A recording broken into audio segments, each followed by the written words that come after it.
Into the green one. What was pain? Black Nail contemplated the awful nature of the feeling as he led the way through the forest. Agony coursed through him. His injuries ached from walking, but it was more than that.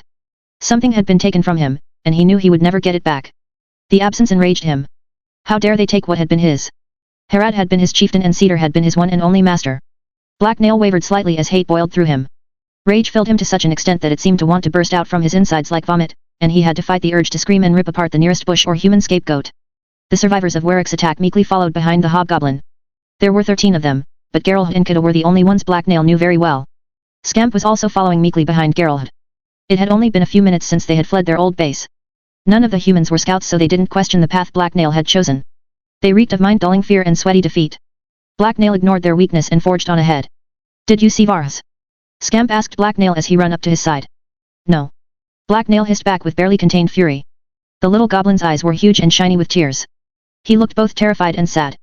Black Nail had to resist the urge to kick him. His pain was so much worse than Scamp's. What did the spoiled little goblin know about suffering? Harad was dead. His chieftain had seemed invincible, but she had fallen in combat after being betrayed. He had thought her cleverer than that. How could someone so ruthless and powerful die? Very little of her band remained after her demise. Vorsha was probably dead by this point, and so was Cedar. The memory of his master's fallen body enraged Black Nail again. Even Red Dog had died. That wasn't fair. Black Nail had wanted to kill him, and he had been saving him for a special occasion. The hobgoblin snarled and squeezed his fists together. He had to fight to keep his rage in check. The idea of living without his master was distressing. Did he want to stay with this other remnant of his tribe? What would be the point in that? The humans behind him were weak and useless, especially Kida. Most of them had injuries that made them next to useless in a fight. Leaving them would increase Black Nail's odds of survival, but where would he go after that? Black Nail had never really understood Cedar. His master's pink head had contained many weird human thoughts, but the hobgoblin had respected him. He had owed the man so much. Cedar had made the hobgoblin who he was. Vorsha had also been a complete idiot, even if she had been strong. Why sacrifice yourself and look after useless people like Kida? Black Nail didn't get it. It was Harad that Black Nail had actually understood the best. The bandit chieftain had ruled as a hobgoblin would, just better. It didn't take much imagination for him to know what she would have wanted him to do. Warwick had to die. Was that what Black Nail wanted, though? Killing the human named Warwick wouldn't be easy. It was possible a sneak attack might work, but it would be risky and gain Black Nail nothing. He would still be alone and surrounded by enemies. Other strategies would require he seek out help. The humans that he was traveling with right now had been overcome by fear and were useless. It was annoying how cowardly humans could be. He didn't want to travel all by himself, though. That sounded really boring. Besides, the clumsy humans had one significant use. They served as a meat shield that would attract any attacking predators. That was important, because out here in the deep green there were a lot of things that liked people-sized meals. A scent reached Black Nail's nose. The hobgoblin stopped and stared off into the trees for a moment. He recognized it. What is it? Kida asked him nervously. Stay here. I'll be right back, Black Nail replied as he stomped off into the bush. The hobgoblin sniffed the air as he ducked under a branch. After a quick look around, he located the source of the scent. It was coming from a cluster of roots at the base of a nearby tree.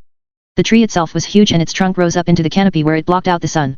Come out, you idiot. I know you're under there, Black Nail hissed impatiently.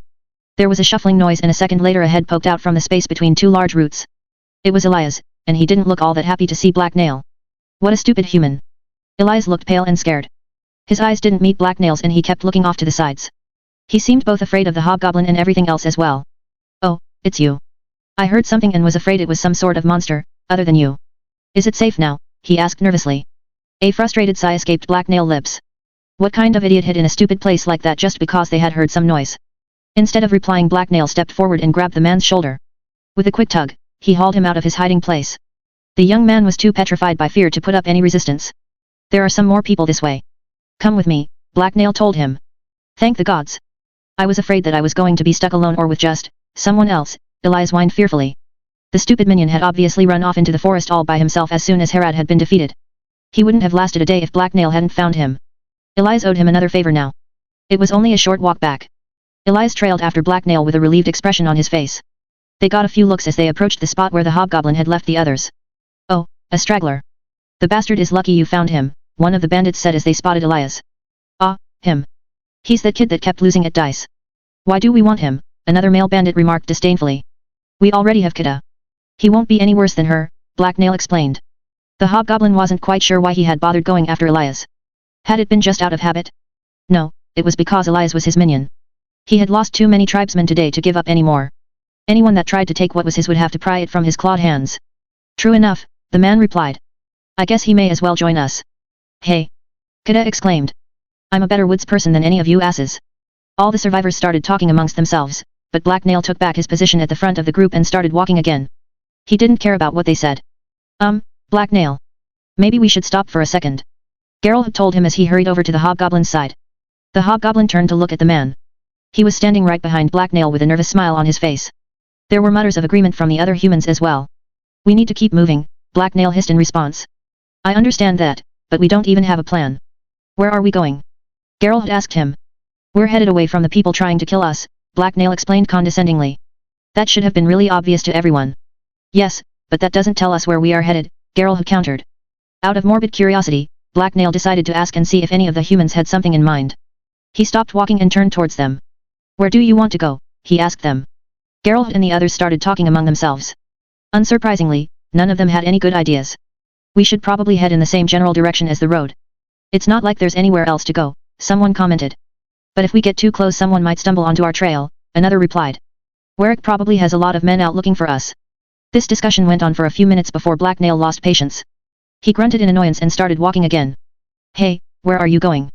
Geralt asked the departing hobgoblin. There is a place Cedar and I sometimes used as a campsite this way, and it will be dark soon. Follow me if you want. I don't care, Black Nail grunted without stopping. After a few more seconds of arguing everyone decided to let him lead the way. Despite all the dramatic events that had unfolded less than an hour ago, the forest was the same as always. Black Nail was still struggling to hold back the rage he felt, but around him things were almost tranquil. They were walking a path the hobgoblin had used many times before when he'd gone out hunting. Birds sang in the trees off in the distance. Leaves rustled as small animals scampered around out of sight. The canopy overhead was porous on this trail, so the undergrowth was thick. As Black Nail was stepping over a fallen log, a crunching sound reached his ears. It had come from a fair distance down the trail behind him, and it was swiftly followed by a dull snap. Instantly, Black Nail's hackles rose and he turned to scan the forest in that direction. He didn't see anything but he knew something was there. What is it? Kida asked him. The concern in her voice disturbed the hobgoblin. He looked her and the other humans over. Some of them were wounded and they all looked exhausted. I think someone is following us, he told her loud enough that everyone could hear. Fear immediately appeared on most of the bandits' faces. Several of them twitched and threw nervous glances backwards. Black Nail watched them and frowned. It was unlikely they would be useful in a fight. Their retreat had broken their spirit. What do we do? Someone asked with barely concealed panic. No immediate answer was provided by Black Nail. He took a few seconds to mull over his options. He looked up at the sky overhead. It was starting to get dark out. The sun had almost reached the western horizon already. I will go back and see who it is. Keep following this trail until you reach the end, Black Nail told everyone. He then explained to them how to get to the campsite he had mentioned before. As soon as he was done, most of the humans started hurrying away. They wanted as far away from any form of pursuit as possible. Are you sure you don't want help? Kida asked. Black Nail snorted disdainfully in reply. Kida was incapable of being helpful. There was no way she could move through the forest unseen. No, I'm just going to take a look, scout stuff, he lied. The redhead nodded and without another word headed after the others. Black Nail watched her go for a second before stepping off into the bushes at the edges of the trail. Before he could come up with a plan, he needed to find out who was tracking his party. He had only heard one person, but there could easily be many more. Luckily, it was getting dark out now. In just a bit it would be too dark for humans to see properly, but he wouldn't have that problem. The forest was silent as Black Nail slipped through the trees. He headed away from the trail and then began moving parallel to it. With great care he kept to the shadows and out of sight. It was important that he not be seen, but he had to keep an eye on the trail. Almost immediately, he heard another crack as someone stepped on a twig. The hobgoblin froze and went perfectly still. There was movement along the trail. From his hiding spot behind a fallen log, Black Nail studied the source of the noise. It was a group of humans. Cedar would have found their movements sloppy, but it was much better than that of most humans. They moved carefully and only the occasional sound betrayed their presence as they followed the trail and the signs left by the survivors of Herad's band. The enemy scouts were dressed much the same as Herad's rangers had been. Most of them wore hunters' cloaks and dirty leather clothing. 7 of them were visible. Black Nail didn't think they had any scouts out or backup nearby. They wouldn't want to split up in unfamiliar territory. Even without reinforcements, that was more than Black Nail would usually want to fight. However, this wasn't a normal situation and he really wanted to kill something. The hobgoblin considered running ahead and getting some help from his human allies, but he quickly discarded that idea. They would be too scared and tired to fight properly, and they would only give him away. Alone, there was no way the pursuers would be able to detect him before it was too late. However, the most important consideration was the rage. Every second Black Nail watched the enemy, images of Cedar dying filled his head. He had been helpless before, but now this group of foolish humans had left the safety of their pack and entered his domain. There was no one to hold him back from taking his bloody vengeance. Black Nail turned away and headed deeper into the woods. Once safely out of sight, the hobgoblin broke into a run. The trail curved up ahead so he could cut across the forest to get a lead. There was a good ambush spot down the trail he wanted to take advantage of. After whipping through a patch of bushes, Black Nail jumped back onto the trail. He didn't stop moving. He kept running for several minutes until he came to the place he remembered. A huge tree had recently toppled across the trail here. The fall of the towering giant had opened up the canopy, but the undergrowth hadn't had time to thicken yet. Except for 2 more tall trees, there was no real cover along this part of the path, and one side of the trail was blocked by a rocky ledge that was twice as tall as a man. Black Nail slipped his backpack off and hurriedly began his preparations. First, he pulled out some rope and started setting a trap. He emptied his backpack, filled it with rocks from the ledge, and then tied the rope to it. With that done, he threw one end of the rope over a thick branch overhead and then scrambled up the other tree. He chose a sturdy limb that was over a dozen feet up and stretched over the path as his hiding spot. The leaves of the tree made him almost impossible to see from below. From there, he made his final preparations and strung his bow. Nothing happened for several long minutes, until there was a faint rustling noise. The first scout appeared below Black Nail and began carefully walking down the path. He didn't look up. Humans almost never did. It was a weakness of the species. Soon, the rest of the party followed their leader out onto the path. The hobgoblin grew excited as he watched them. When they were directly below the trap, Black Nail grinned and cut the rope. The only warning the men below got was a slight rasping noise as the rope rubbed against bark. Surprised faces looked up just in time to see the sack of rocks drop on top of them. Cries of pain were quickly followed by a sickening crunch as the heavy weight smashed into 2 men standing in the middle of the enemy formation. It knocked one man aside and hit the other dead on, crushing him. The other humans panicked and threw themselves to the sides, away from the danger. Black Nail didn't give them time to recover or figure out what was happening. He already had his bow drawn back and immediately let loose an arrow. It sank into one of the scouts' backs. The twang of the bow was muffled by the commotion caused by the first attack. It took several moments for the hobgoblin's enemies to realize another one of their comrades had fallen in how. Ambush. To cover, a hooded scout ordered as he dove off the path and into some bushes. His fellows were quick to scatter and seek the closest cover as well. None of them seemed to know where they were being attacked from, but they knew the general direction from which the arrow had come. The man that had been knocked aside by Black Nail's trap was trying to get to his feet. He was struggling and had obviously been badly hurt. Black Nail reloaded his bow and shot him in the back. The man flopped down back onto the ground and went limp. There were no more easy targets, so the hobgoblin dropped his bow and dashed further out onto the tree limb he had been perched on. He jumped off the branch, caught another one, and then threw himself sideways. Branches whirred past Black Nail as he flew through the air and landed on an unsuspecting enemy's back. The hobgoblin was not wearing boots so that he could climb easier. The long claws on his hands and feet sank into the man's clothes and then the flesh beneath. There was a shrill scream of pain as the man collapsed under Black Nail's weight. A shock went through the hobgoblin's arms as they both hit the ground, but the hobgoblin caught himself. Without hesitation, he quickly drew his knife, reached around, and cut the stunned man's throat. There were 3 enemies left, and they were scattered around the ambush site. This was going to be easy. Bloodlust rose within the hobgoblin and tinted his vision red. He almost spasmed with the need to bite and tear into his prey. It was time to make his enemies pay for what they had done. Into the green too. Black Nail rose up from atop the corpse of the enemy scout whose neck he had just slit. The salty scent of blood was in the air as the crimson liquid seeped into the ground. Without a word, he launched himself towards his next victim. There were still 3 of Warwick's minions scattered around the area. A cracking noise revealed someone moving behind a tree up ahead. As Black Nail dashed across the ground, he drew his sword. It came loose with an eager hiss, as if anticipating the spilling of blood. A bearded human peeked out from behind the tree. He was an older man with untidy brown hair, and there was a tense look on his face. Instantly, Black Nail leapt forward and slashed at the human. The man's eyes went wide and he quickly disappeared back behind cover. A predatory growl escaped Black Nail's lips, but he didn't give chase. Instead, he threw himself the other way. He dashed around the opposite side of the tree trunk, towards the man's back. His claws sunk into earth and tree roots as he moved. Bloody hells, the bearded man yelled as he turned and realized what had happened. His back was exposed. He had drawn his blade, but it was useless since he was facing the wrong direction. His eyes widened in terrified helplessness, as the lightning-quick hobgoblin closed the distance and stabbed him in the side. The blade sank deep into flesh before grinding against bone and coming to a halt. That left just 2 humans. Black Nail laughed as he tugged his sword free, and his voice echoed eerily through the trees. Behind him, the bearded man fell like a puppet whose strings had been cut. What in all the hells is going on here?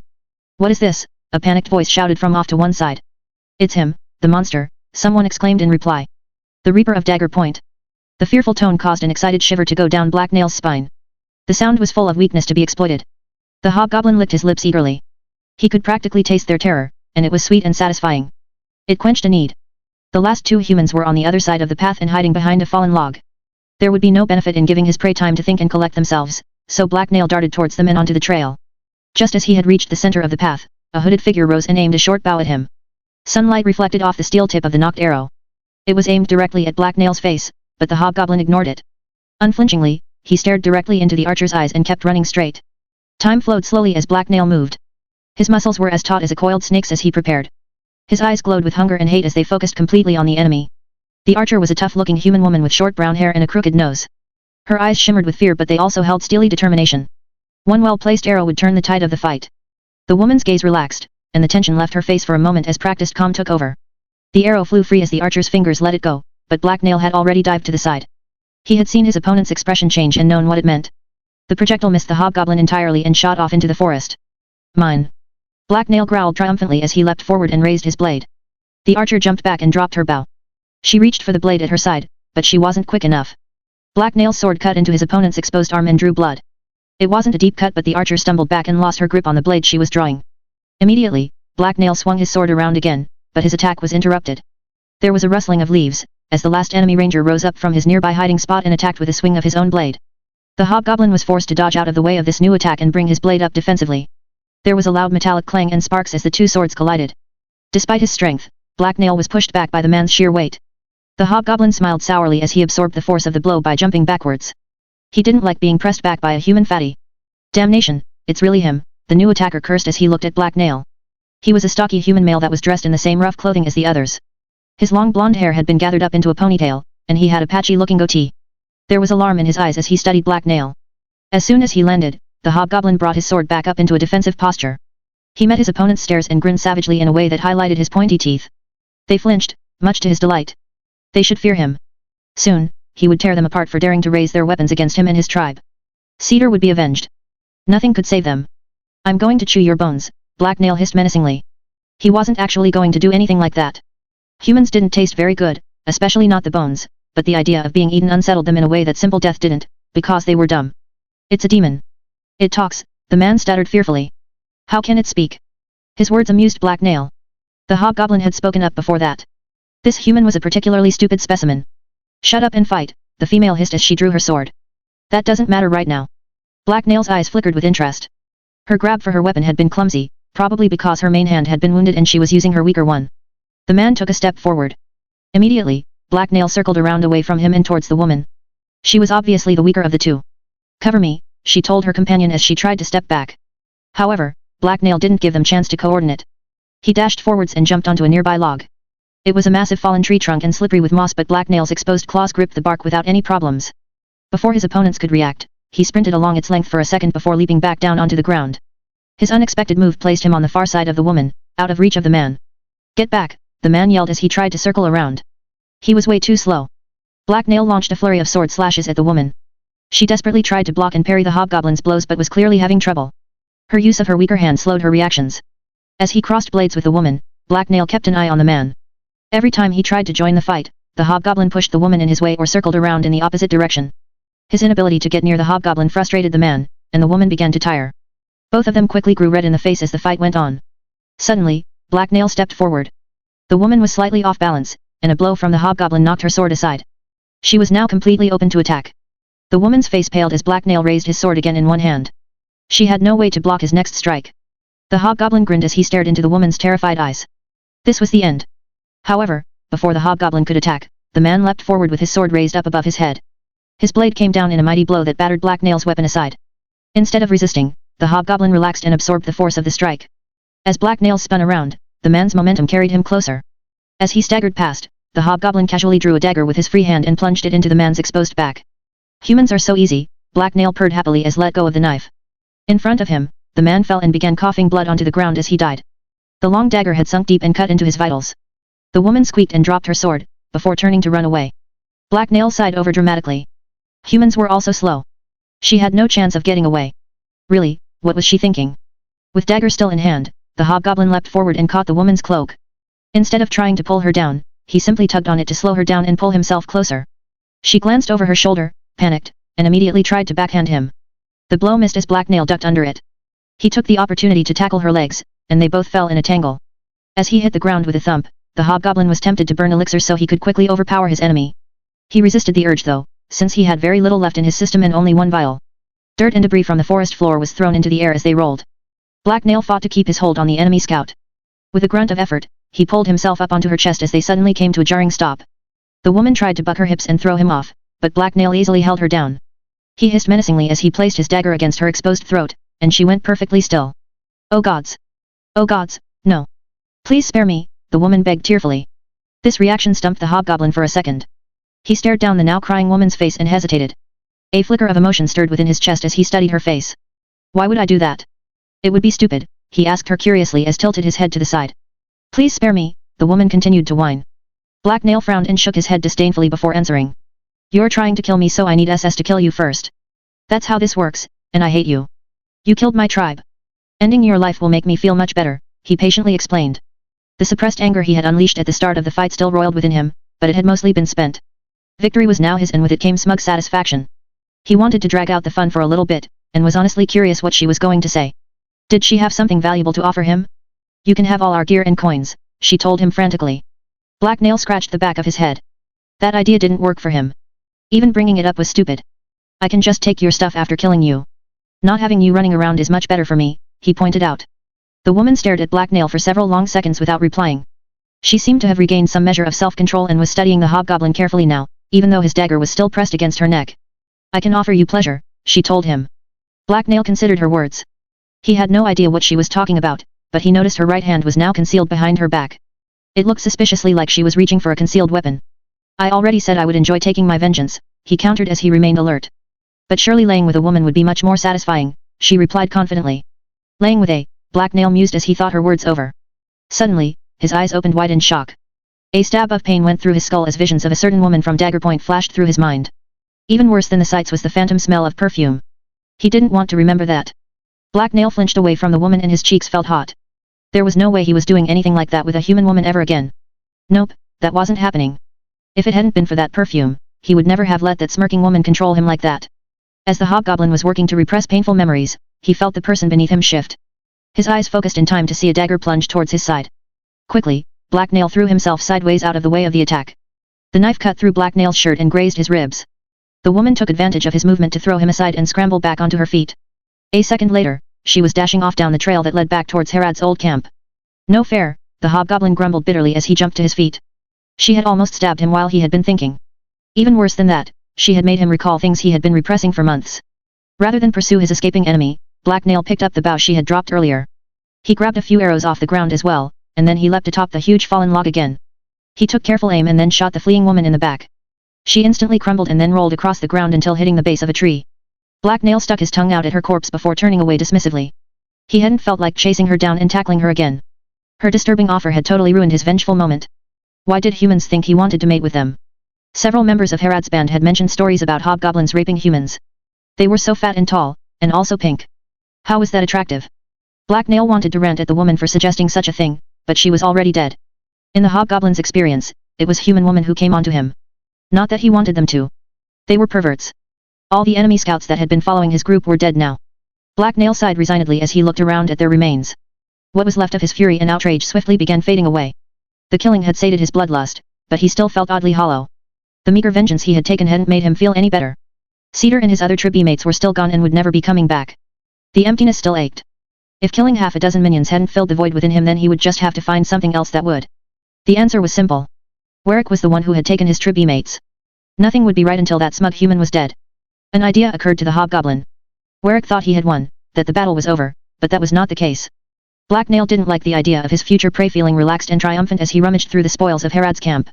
He would leave the man a message. An actual written message wouldn't work because Black Nail couldn't read or write, but that didn't matter. The hobgoblin knew more than a few other ways to get his point across. Black Nail grabbed the leg of a nearby human corpse and began dragging it. After a bit of hard work and creative self-expression, he had finished up. Now the forest path looked much better. There was no way anyone was going to miss this message or misunderstand what it meant. 3 of the corpses were now hanging from tree branches and creaking as they swayed. The other bodies had been piled in the center of the path nearby. Several of them were missing their heads. The skulls now decorated spikes that had been driven into the ground. After looking around and nodding approvingly, Black Nail smiled to himself. It was annoying that he didn't have any more time to play, but this would do. It got the point across. There was a muted cracking noise behind him, so Black Nail glanced over his shoulder. He wasn't too worried. It couldn't be an enemy. It was unlikely they could have sneaked up on him, and they would have acted already if they had. For a few moments he didn't see anything. Then, his eyes focused on a large green shape. He stared at it for several long seconds as he stayed perfectly still. It was a troll. Oh right, there had been signs of a troll hanging around. Cedar had pointed them out before the battle. Perhaps staying next to all these bloody corpses for so long had been a stupid idea. As Black Nail watched, the huge beast stepped out onto the path and ambled over to the pile of corpses. There was a loud snorting sound as it sniffed them, and then in an impressive display of strength it reached out with one muscled arm and picked one of the bodies up. The troll stared at the body for a few moments, and then it took a bite out of it. There was a series of loud crunches and wet smacking noises as it chewed and tore into the now mangled body. Blood splashed onto the ground as the beast ate. This troll was noticeably larger than the one Black Nail had seen before. Like the other, it had thick green skin and a mane of dirty brown hair. Its face somewhat resembled that of a very angry goblin, but it obviously weighed several times more than a hobgoblin. Heavy muscles seemed to roll under its skin as it moved, and two large tusks jutted out from its mouth. A minute passed very slowly for Black Anil as he watched the massive predator. There was a smile on his lips, because he didn't dare let his facial expression change, lest even the tiniest movement attract the troll's attention. After swallowing a particularly large chunk of meat, the troll turned towards the hobgoblin and growled deeply. Blood dripped from its jaws. Black Nail had been hoping, futilely it turned out, that the beast hadn't seen him. The hobgoblin carefully weighed his options. None of them seemed to offer him very good chances of survival. He was completely fucked. Into the green 3.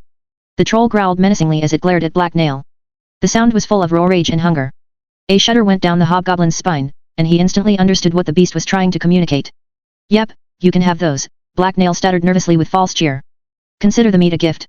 He carefully took a step back from the troll and the pile of bodies it had been feeding on. Overcome by terror, he kept his eyes lowered submissively. He didn't plan on trying to assert his right to his own kills. With all that food in front of it, the troll probably wouldn't bother chasing down one small scraggly hobgoblin, as long as it didn't get angry. Unfortunately, trolls were famous for getting homicidally enraged over nothing and killing people. The hobgoblin continued to back away slowly, and the beast turned away from him. It continued eating again. Black Nail reached the edge of a patch of bushes. He took a step backwards and there was a snapping sound as his foot crushed a twig. Black Nail winced at the unexpected sound and his breath caught in his chest. He hoped the unwelcome noise didn't draw the beast's attention. He wasn't so lucky. The troll looked up and its furious eyes locked onto the hobgoblin. It growled, and its massive green bulk shifted as it took a step towards him. Fuck, Black Nail swore under his breath. With a hiss of rage, the troll lurched forward. Its mouth opened to reveal huge razor-sharp teeth as it lunged towards the hobgoblin. In response, Black Nail yelped in terror and jumped. He twisted around in the air and was already moving when he landed. Instantly, the terrified hobgoblin sprinted madly across the ground towards the closest tree. Its huge trunk might get in the way of the terrible beast and slow it down. It wasn't a great plan, but it was the only one he had. The sound of claws tearing into the earth and growling quickly closed in on Black Nail's exposed back, but his plan worked. The hobgoblin reached the tree without getting eaten, and he put a hand up against its bark as he rushed around it. Black Nail threw a terrified glance back over his shoulder to see the troll's charge slow. It didn't want to collide with the tree trunk at full speed. The hobgoblin would have laughed triumphantly, but he still had nowhere to go and he was probably going to be eaten alive. Could trolls climb trees? The hobgoblin had no idea. Another menacing deep growl issued forth from the troll as it approached. It reached out with one hand and its claws tore into the tree bark as it came to stop.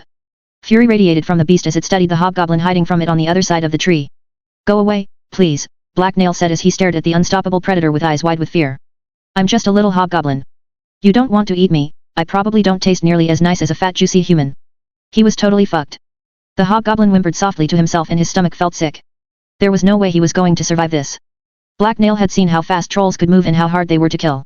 It had taken a large squad of specially armed humans to take the last one down. This one was just toying with him, like he was rabbit or a mouse. So much for all his plans, Black Nail was never going to kill Warwick. This troll was going to chew the hobgoblin up, and then it would finish eating all the humans he had killed. Warwick wouldn't even get Black Nail's message.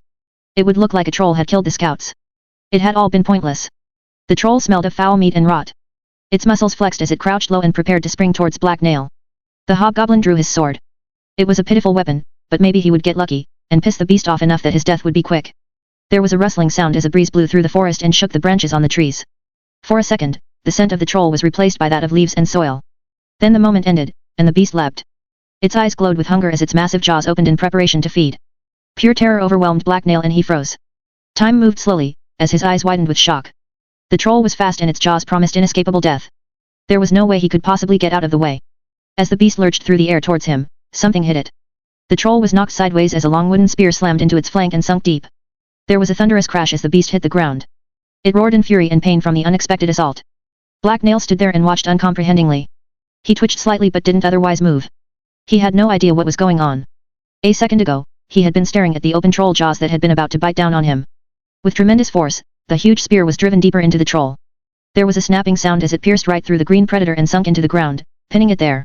The troll began to roar and thrash around but it was held fast. 4 arms held the long spear in place. Each of them was much larger than those of a human. They were also covered in bark. Black Nail had been saved by what looked like a mimic. A closer look revealed more details. The creature with the spear was undeniably similar to a mimic but also quite different. It had the same shell-like armor that looked like bark, but its build was different.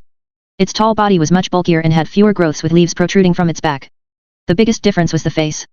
Instead of eye stalks, it had a head that looked almost like a human wearing a polished wooden mask. Its dark eyes shone with intelligence instead of the dumb blackness that filled those of a mimic. The creature was silent as it held the troll down. No matter how much the troll thrashed and howled, it couldn't get free or reach its attacker. After a few moments, it began to slow and eventually go completely still. It was dead. Nothing happened for a moment. Black Nail watched silently. He didn't want to attract the attention of anything that killed trolls. That would be stupid. There was a quiet creaking noise as the tree-like creature turned to look at Black Nail. The hobgoblin cringed and reluctantly met its gaze. The thing was very tall and it had a very big spear.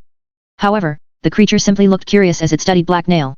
At least, it didn't seem hostile, but it was hard to tell since its face resembled a solid slab of wood. There was a soft muttering noise from behind Black Nail. He cringed again and glanced over his shoulder. What was it now? Another troll? Hadn't things gotten crazy enough? Another creature stood behind the hobgoblin.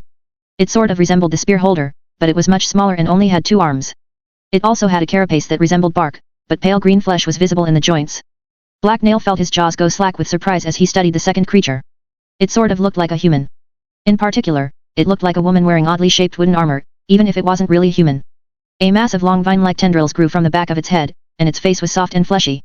There was no mistaking the resemblance to a woman, it even had breast-like bumps under its chest armor. The female tree monster met Black Nail's gaze. Her face was serene and revealed nothing. The hobgoblin looked like someone had shaken him until he couldn't stand straight. The creature opened her mouth and incomprehensible words spilled out from between her weirdly human lips. Black Nail just stared at her blankly. Her voice was soft and melodic but he had no idea what was trying to say. It sounded nothing like the words of humans or goblins. He hoped this wasn't a test. When Black Nail didn't reply, she turned to her much larger companion and said a few more strange words. He answered her in a deeper voice that echoed like sound through a hollow log. When they were done talking, she walked over to the spear wielder, and he shambled over to the troll and picked it up. Together, the pair then started walking off into the forest. Black Nail let them go. He wasn't going to question what had just happened. If trees wanted to come alive and save his life then that was fine with him. Also, he was still so shocked he had forgotten how to move. What were those things that had killed the troll? Cedar had never mentioned anything like them, and they seemed important. After a few moments had passed, Black Nail shook himself free of his paralysis. He was glad that he had already repacked his bag and gear before the troll had shown up. It was time to get the hells out of here and meet back up with the others. He would be safer among his human meat shields. Without a word, the hobgoblin dashed back onto the trail. He moved as quickly as his legs would carry him, and he didn't look back. It was starting to get very dark out now.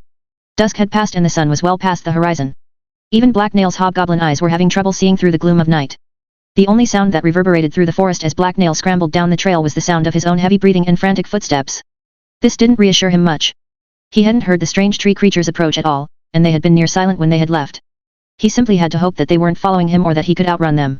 After a few long minutes of running, and almost tripping over unseen stones or branches a few times, Black Nail saw a familiar rock up ahead. It was taller than him and its grey bulk jutted out from the ground beside the path. It was the marker he was looking for. Off of the path, the darkness of the forest was almost impenetrable, but Black Nail turned and stepped into it.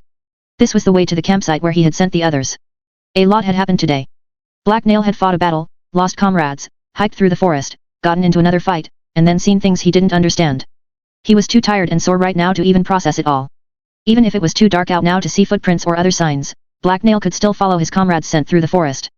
The campsite was just up ahead, and Black Nail was going to be very angry if there wasn't a hot meal waiting for him. They had no excuses. The hobgoblin didn't care if half of them had fallen into a sinkhole or been mangled by a giant boar. None of his human tribesmen could navigate through the forest or help all that much in a fight, so they had better at least have set up a half-decent campsite. If they hadn't, Black Nail was going to give them such a kicking in the morning. Black Nail stepped out of the forest. Moonlight shone down on the ground in front of him and illuminated the way. Up ahead, there was a rocky hill that ended at the base of a cliff. A small fire burned atop the hill, and it cast a host of shadows against the backdrop of the cliff. The hobgoblin had found the rest of his party. He raised a finger to his lips and whistled shrilly in a way that imitated the call of a particular bird. That was the signal he had arranged beforehand. He didn't want to startle anyone by sneaking up on them unannounced. They might overreact and then he would have to hurt them. There was no response, so after a few seconds Black Nail whistled again impatiently. What were they doing? Were the lazy pink fools even listening? This time he did get a reply. It didn't sound anything like the signal, though. It sounded more like a frog being strangled than any sort of bird call. Still, it was close enough. Black Nail grunted in annoyance as he made his way over to light. The hobgoblin could see a pair of figures near the fire watching him as he climbed the rocky hill. Cedar had used this spot as a campsite because the open ground around the hill and the cliff behind it made it almost impossible to approach without being seen. When he got closer, Black Nail recognized one of the humans as Geralt. The thin young man was standing with his back to the fire. The other bandit beside him wasn't important. "You're back. I was afraid something had happened to you," Geralt announced happily when Black Nail was close enough to see by firelight. "Is there hot food?" Black Nail asked grumpily before yawning. He wanted to eat and then get some sleep, not deal with idiots. He looked past Geralt at the dark shapes that were stretched out around campfire. Most of the bandits were asleep. One smaller outline obviously belonged to Kata, and she was very gently snoring. Black Nail was glad he didn't have to deal with her obnoxious personality right now. "There's some stew. It's barely palatable, though.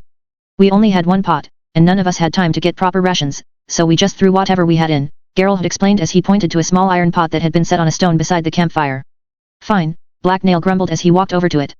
The stew didn't smell very good, like boiled dried meat and grass. That wasn't surprising since that was probably what it actually was. Black Nail picked the pot up, sat down on the rock, and began slurping the stew down. As he ate, Geralt had continued talking. "There was a small cache of firewood under an overhang where it would stay dry, and we gathered up a bit more from the forest before it got dark, but we will have to conserve it carefully if we want to keep the fire going all night." Black Nail didn't reply and just kept eating. None of that sounded important. As soon as he was done eating he planned on finding a spot next to the cliff, where it was safest, and curling up to sleep. When you doubled back to check for pursuit, what did you find?" Geralt asked the hobgoblin. This caused Black Nail to finally look up at him. The hobgoblin blinked a few times as he sorted through events in his mind.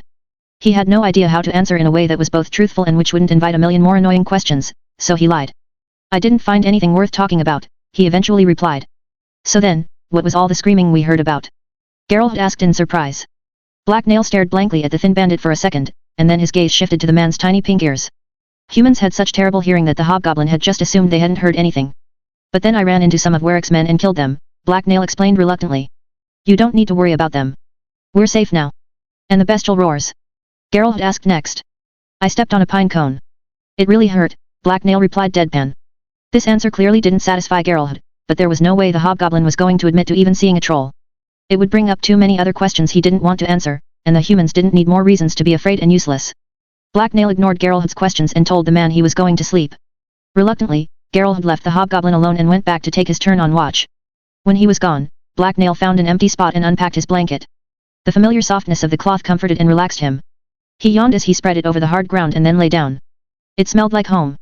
The stars shone brightly in the clear sky up above, but a lot of them weren't visible. The shadowy cliff loomed to one side, and wall of trees rose on the other. It was almost like Black Nail was looking up from the bottom of a deep pit or well. The only sound to be heard was quiet human snoring and a faint rustling off in the forest somewhere. Black Nail stared at the stars as his body relaxed. However, for some reason, one corner of his mind couldn't let go of consciousness. It wasn't a problem he'd ever had before. He was troubled. He couldn't stop wondering about the future and thinking about the past. Black Nail was used to living in the present, so this feeling bothered him.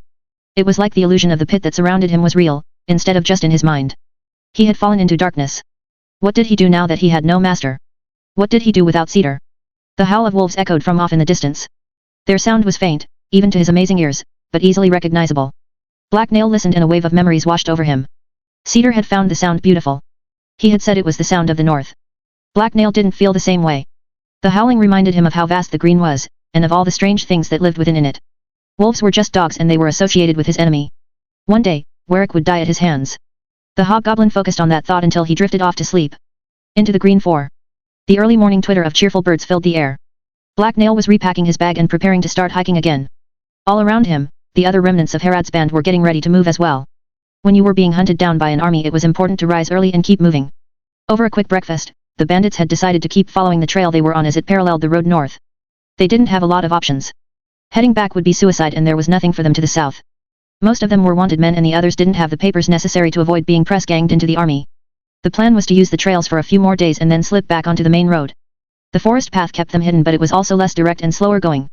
The road would take them to Dagger Point or another bandit-friendly outpost. Once safely there they would disband, disappear, and hopefully join up with other bands. Most bandit chieftains didn't ask their new recruits too many questions, and Warwick had no reason to put much effort into chasing down a few ragged and powerless survivors.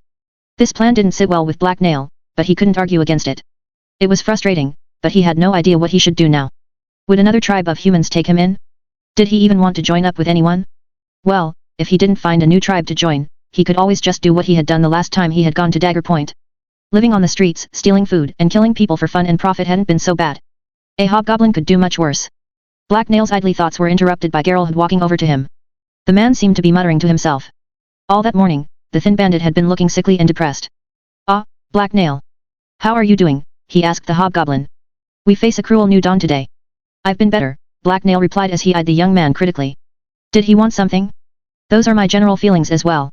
I woke up expecting Vorsha to be lying next to me, and then I realized that her presence would be ever denied me now," Geralt mused sorrowfully. This wasn't something that Black Nail wanted to hear, or think about. It brought to mind his own recent losses.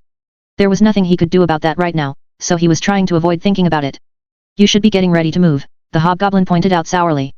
"You're right, but I just felt like talking to someone, and no one else here seemed like much of a listener," Geralt admitted. Black Nail wasn't sure why the quality of his hearing mattered. He was confused for a second and his hesitation allowed Geralt to keep talking uninterrupted. "We had a complex relationship based on mutual self-interest, but I'm going to miss her deeply. She deserved better." Black Nail didn't care. The man could talk but that didn't mean the hobgoblin had to listen. Hopefully, when they started moving Geralt would grow too tired to keep talking. Having conversations about your feelings was dumb. If you were happy you should continue doing the things that made you happy, and if you were mad then you should stab the person that had made you upset. That was the system that had always worked for Black Nail. Admittedly, sadness was proving a little more complicated, but stabbing someone still seemed like a promising solution. It probably just had to be the right person, and if Geralt didn't shut up it might be him. "Even Scamp looks melancholy," Geralt added as he pointed towards where the goblin was sitting. "He is probably missing Varus. It's all rather quite distressing." The motion drew Black Nail's attention. He stared at where the goblin was sitting on a rock. The little menace was wearing his usual shorts and had a large knapsack on his back. Black Nail immediately noticed one huge problem, though. "That's not Scamp," the hobgoblin observed warily. "What?" Geralt replied in surprise as Black Nail stalked over to the goblin. It only took Black Nail a few moments to recognize the pale-skinned little creature with black hair. It was definitely Mahedium's pet, but what was it doing here? The goblin calmly met Black Nail's suspicious gaze, as the hobgoblin stomped his way.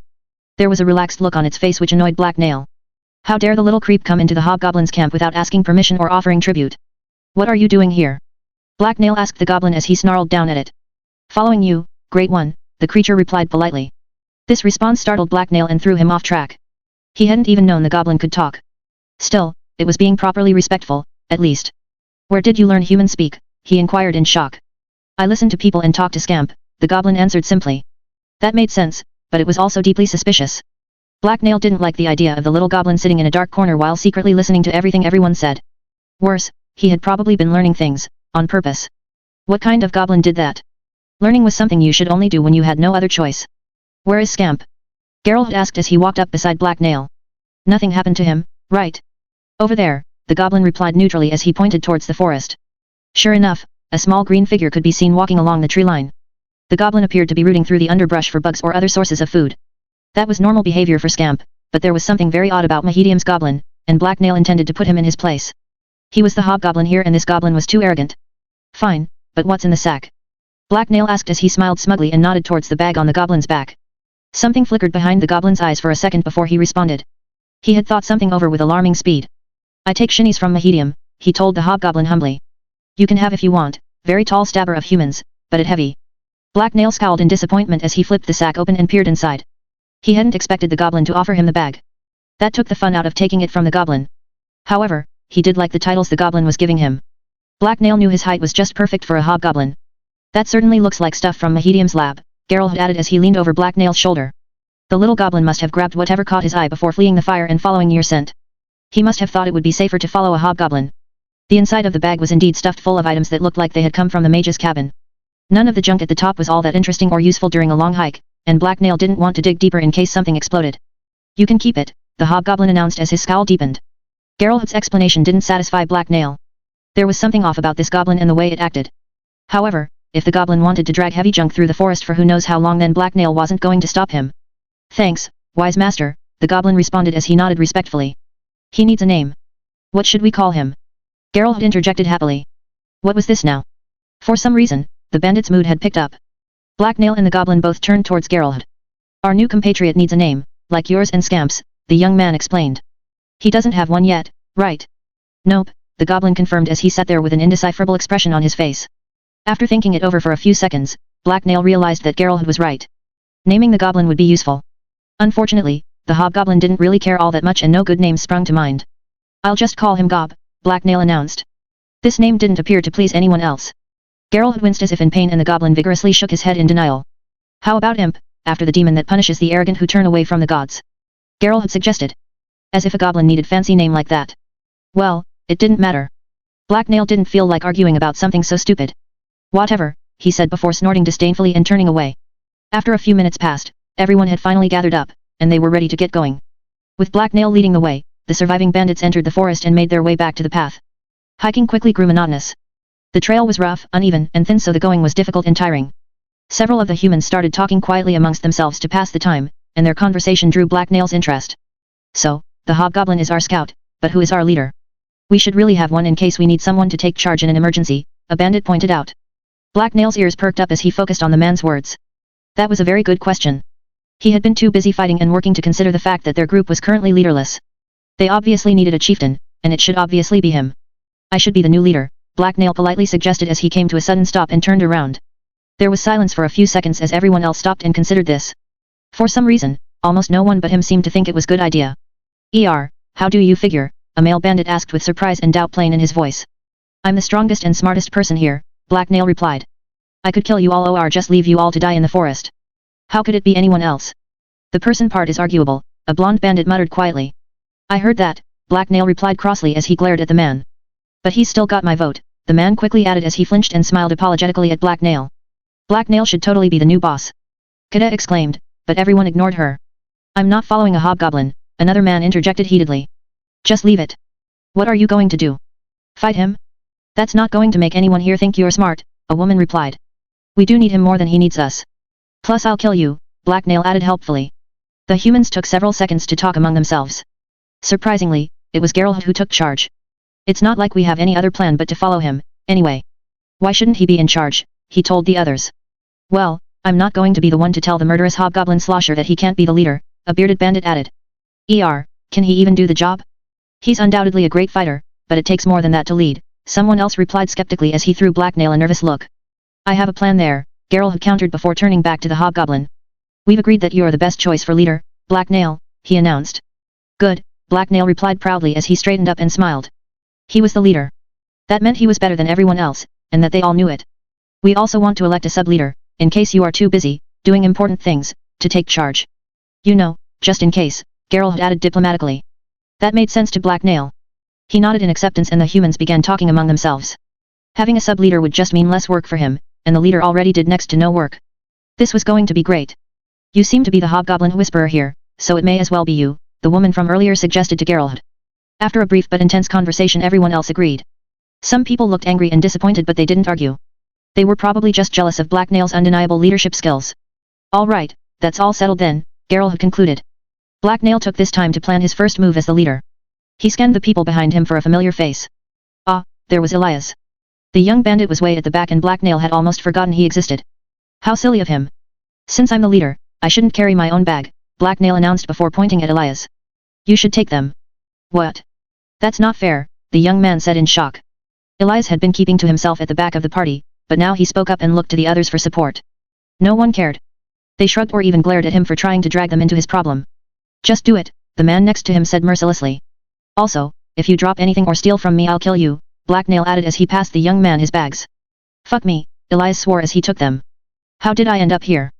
Free of the weight of his knapsack, Black Nail's shoulders felt much looser. He hummed happily to himself, as he rolled his shoulders and started leading his loyal tribe of followers through the forest. He was the leader. Nothing much happened for the next few days. They hiked through the day and took shelter during the night. Their movement through the forest was slow, and since they had little in the way of supplies they also had to forage a fair bit as they moved. Luckily, Black Nail knew where to find edible plants. Cedar had taught him quite a lot and he had a very good nose. It was spring so quite a few young plant shoots could be eaten raw. Scamp and Imp were also skilled at gathering plenty of delicious bugs. They easily found more than they could eat and shared the rest with the humans. However, for some reason, the humans started to complain about the food. They were very spoiled. Would it be possible to find some real meat? Geralt had eventually asked Black Nail. He had just come from a brief huddle with most of the other humans. They had begun to thin out a little and their eyes shone with hunger. Black Nail thought it was a good look on them. It made them more hobgoblin-like and the loss of fat would allow them to run faster. Sure, it's out there, Black Nail replied as he pointed toward the forest. I meant could you go get it? You're the best hunter here. The only hunter, really, Geralt had clarified. You wanted to move quickly, Black Nail countered. We also need real food. Most of us are out of rations. Black Nail considered this for a few moments. He didn't want to do it, however since he was such a great leader, he would. Fine, we'll stop early at night and I'll set up some traps, which I'll empty in the morning, he explained. This was good enough for Geralt and the others. They continued hiking for the rest of the day until it began to grow dark, and then they set up camp. While the others foraged for plants, Black Nail sniffed out some rabbit trails and set up snares. That next morning he checked them and found 3 rabbits. The excited humans quickly turned them into a breakfast stew. Over the next few days of traveling they kept this pattern up, even if it did slow them down. Eventually, the trail they were on ended at the top of a cliff. Below them, they could see an expanse of trees and a wide roaring river. The river stretched down from a far-off mountain range and cut across the landscape. There was only one way to cross it. They had to make their way back to the main road. Harad had destroyed the original bridge across the river there, but it looked like Warwick had repaired it. From atop the cliff, they could see it. Some of the bandits thought it would be too risky to head back to the road. This was an obvious spot for an ambush. Unfortunately, Black Nail explained that they had no choice. He knew of no other crossing and it would be incredibly risky to try and find one. So, the group of survivors carefully crept through the forest and back towards the main road. Black Nail led the way down the slope and through the trees. He moved carefully and kept his eyes open, just in case there were enemies nearby. However, when Black Nail stepped out of the forest and under the sun, nothing happened. There was no ambush waiting for them on this side of the river. Maybe they don't care about us, Geralt remarked in relief. I mean, why would they? With Harad dead, we're no threat to Warwick. There was a chorus of agreements from the others, but Black Nail wasn't so sure. Why send rangers after them at all then? He intended to keep his eyes open. The hobgoblin made his way over to the bridge that lay across the river. It was a slim rickety-looking thing, but it was still much better than trying to swim across the water. This early in the spring, the river was wide and its current was moving rapidly. Splashes of white water were constantly hitting the rocky banks. After glancing across the river at the winding road and distant tree line for any sign of ambushers, and not seeing any, Black Nail started crossing the bridge. The wooden planks beneath his feet creaked as he moved, and he was soon joined by the rest of his group. They made it to the other side without anything dramatic or unexpected happening.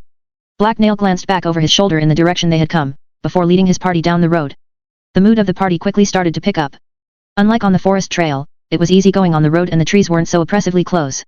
Without branches hanging overhead and greenery blocking their sight, everyone felt much safer. We will get to Dagger Point within a few days at this rate, someone cheered. If Warwick was chasing us he would have guarded the bridge. That means we're in the clear, another woman added happily. I'm just glad we don't have to walk through any more mud. I think my one boot has sprung a leak, Kida announced. Several other bandits joined in the celebration. Most of them seemed to believe that they had escaped their pursuers. However, Black Nail just frowned thoughtfully, and Geralt had noticed his expression. What are you thinking about, Black Nail? He asked. I think they might think that we have a secret sneaky way across the river, this is our territory. That means they would ambush us anywhere but at the bridge, the hobgoblin explained. That's a little paranoid, one bandit suggested. Did that even make sense? Another asked. There were murmurs of agreement from most the other humans, and that annoyed the hobgoblin more than a little. He turned to glare at them. He was the boss. How dare they question him? Shut up. You're all being too noisy. I'm the leader and I say be quiet, Black Nail ordered them haughtily. Yay, he's the leader, Kida added. The hobgoblin ignored the annoying redhead and his hand inched towards his sword hilt. If anyone challenged him then he might have to make an example of one or two of them. It was important to keep minions in line. We should do as he says, Geralt had interjected. There's no reason to attract unwanted attention. There were nods of reluctant acknowledgement to the man's words, and Black Nail let his hand fall away from his sword hilt. He snorted disdainfully before turning back around and continuing to walk. There was still a long journey ahead of them before they reached Dagger Point, and anything could happen in the wilds. Black Nail was going to have to muster all of his considerable intelligence and natural leadership skills to get them there safely. Into the Green Five. Black Nail and his new subordinates made good time on the road before they had to stop for the night. The last time the hobgoblin had come this way, he'd stumbled upon a hidden cave the size of a small room. It served as shelter from the elements and a hideaway, so he led the bandits to it. As his minions were setting up camp, and doing all the unimportant not leader things, Black Nail went out to put up his snares. It had become a nightly ritual, and his human followers depended on the food he caught. They were completely useless without him. Once finished, the hobgoblin took a few minutes to forage for edible shoots and leaves. Several of his followers had already been through this area in their own search for food, but Black Nail had neglected to tell them that red cress leaves were edible. In fact, they were the tastiest treat around, which was why he hadn't told anyone about them.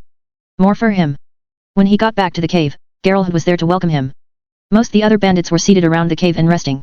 Days of hiking had worn them down and given them more than a few aches. It's a good thing you led us here. It looks like it might rain overnight, and we didn't find much in the way of firewood, Geralt had told the hobgoblin. We're going to have to go most the night without any light, so I'm glad we're not out in the forest. Black Nail nodded sagely in response. He didn't really care, but this sounded like something that important people talked about, and he was definitely important. Of course, I'm the leader. I know of many secret hiding places, because I'm amazing, the hobgoblin replied as he grinned haughtily. After a brief conversation, Geralt went to see if there was anything else that needed doing, and Black Nail let him. The humans could take care of themselves, probably. In any case, most of them were expendable, so it didn't matter. It quickly grew too dark to see outside. Even the inside of the cave was barely lit by a small flickering fire. As the leader, Black Nail didn't need to take a turn on watch, so he found somewhere comfortable to curl up and quickly fell asleep. When he rose early the next morning, the hobgoblin yawned sluggishly and started waking everyone else up. Several of the lazy humans tried to sleep in, but Black Nail didn't let them. They had things to do, and a horde of murderous bandits to evade. "Ah, let me sleep just a little more," Kida whined as she rolled over on her sleeping roll. Most the bandits had bedrolls or blankets of some sort, even if they didn't have much more than that. Before fleeing the battle they had grabbed what they could. "No, I'm the leader. Get up," Black Nail told her as he kicked her in the back. "Ow, stop that," the redhead hissed angrily. "No, I'm the leader. Get up," Black Nail repeated happily as he kicked her again. He was enjoying this aspect of leadership quite a bit. Not only was physical discipline fun, but it was for their own good as well. "Arg, fine. I'm getting you back for this later, though," Kida growled grumpily as she sat up and turned to glare at him. "You can't get back at me, I'm the leader," the hobgoblin explained condescendingly. "Didn't she know anything?" "We'll see about that," Kida responded as she got up and started rolling her blanket up. Black Nail left her alone and went to get the next lazy human moving. It only took one blow to wake Elias up. However, the still drowsy young man took one look at the hobgoblin's face and yelped in terror. A second kick to the stomach shut him up. Minions were so funny. After a quick breakfast they were back on the road. Once the sun rose up past the horizon, it became a bright day with little in the way of clouds. The bandits continued on their trek north for several hours. They saw no sign of pursuers, although a small flock of screeching harpies flew overhead at one point. They were long gone before Black Nail could string his bow and try to shoot one down. His minions were always complaining about being hungry, and a harpy had a fair bit of meat on it. As he was walking, Black Nail's mind was focused on his latest leadership problem. The top of his head was itchy because his horns were growing. They were still only a pair of small bony nubs, but they were definitely getting bigger. It was annoying. All hobgoblins had horns, or at least Black Nail thought they did, but he kept his file down so that they didn't get in the way of wearing hats and stuff. Unfortunately, Black Nail had forgotten his files so he couldn't get rid of them. Even worse, none of his human minions had a file either. Black Nail had asked them, and then gone through their bags while they were sleeping, just to be sure they weren't holding out on him, but he still hadn't found one. While Black Nail was scratching his scalp, an uneasy feeling came over him. It started with an itchy sensation like someone was watching him from out of sight, and then his gut twisted slightly to the left. Since he hadn't recently eaten any strange mushrooms, that meant something was wrong. The hobgoblin stopped what he was doing and scanned the tree lines on both sides of the road. He didn't see anything, but the feeling didn't disappear, so he raised a hand up and signaled for everyone to stop. Immediately, a surprised man walked right into Black Nail's back. The man swiftly apologized and backed off, but Black Nail was still annoyed. Most of the humans had completely ignored his signal and were still walking. "When I have my hand up like this it means you are supposed to stop," an infuriated Black Nail explained as he tried to stare everyone down. "Oh, sorry," the bandit right behind the hobgoblin replied nervously. Everyone then slowly came to an uneasy standstill as Black Nail glared at them. Who had trained these humans? They were terrible at everything. They must have been raised by awful masters. Grumbling to himself, the hobgoblin turned back to the road up ahead and listened carefully. A branch snapped and birds sang, but he didn't hear anything too out of place or which explained his uneasy feeling. "What is it?" Geralt asked nervously. "Your great leader is not sure," Black Nail replied contemplatively. "We have a great leader," someone muttered. "It's probably nothing. The hobgoblin is just being paranoid again," a bearded bandit then remarked. "Really, you're going to question his instincts? Do you think your senses are better than his?" Geralt countered sarcastically with a voice full of ire. The bearded man shut up and didn't reply. Everyone else was quiet, as they waited for their hobgoblin leader to do or say something. After a few seconds of silence, Black Nail tilted his head back and sniffed the air. He smelled nothing unusual, so he began walking forward. Once he had moved a few dozen feet up ahead, the distracting scent of his stinky human followers disappeared.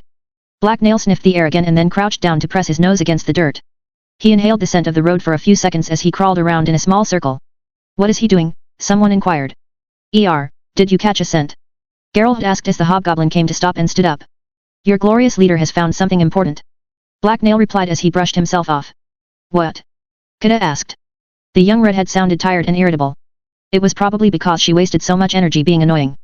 She should try and sleep a little more instead of talking so much. "I found humans," Black Nail announced gravely. All the bandits glanced at each other uncertainly. They frowned in confusion and more than a few of them rolled their eyes. We know we are humans," Geralt remarked. "No, stupid minions, I mean different humans," Black Nail countered. "There was a large group of people here less than an hour ago." It took the bandits several seconds to consider this, and then they all tried to speak up at the same time. "Damnation, that could mean anything," someone cursed. "What do we do?" a woman asked her fellows.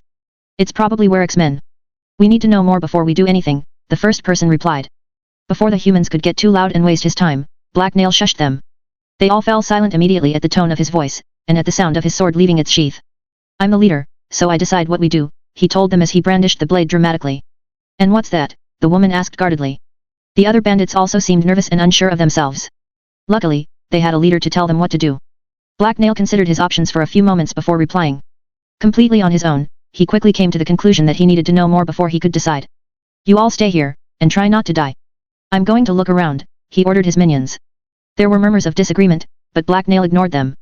As the leader, his was the only opinion that mattered. I'll come with you.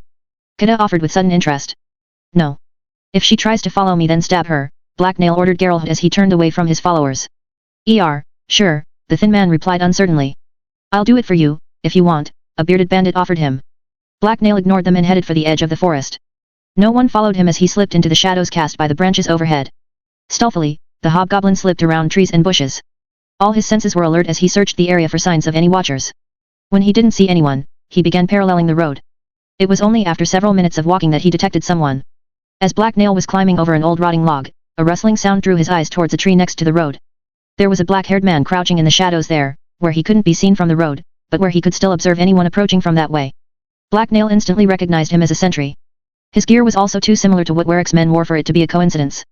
Black Nail crept closer to get a better look. He circled around a thick green bush and hid behind the base of a particularly wide tree. Once there, he spotted a dozen other concealed humans near the road, and there were undoubtedly more that he couldn't see. This was an ambush. Warwick's men were laying in wait, and they were ready to pounce on Black Nail's party if they went down the road. They obviously already knew that the survivors from Herod's band were nearby, or they wouldn't be waiting like this.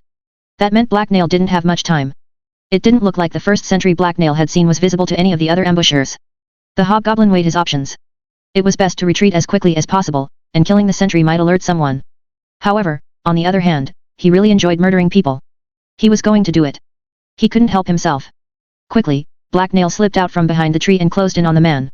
He was absolutely silent as he glided up behind the bandit and drew a dagger. Once close enough, Black Nail lunged forward, cut the man's throat, and then stabbed him under his ribs. The man barely had time to shiver and gasp before he bled to death in Black Nail's arms. To avoid suspicion, Black Nail leaned the corpse up against a tree in as natural a position as he could, and then hurried back the way he had come. Soon, the enemy would realize that Black Nail's party wasn't going to walk into their ambush and they would give chase. The hobgoblin planned on not being around when that happened.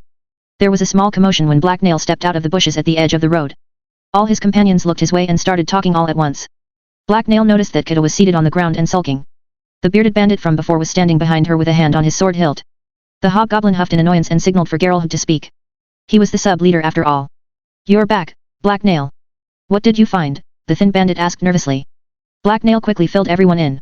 If they had been nervous before, they quickly grew terrified as the hobgoblin told them what he had seen.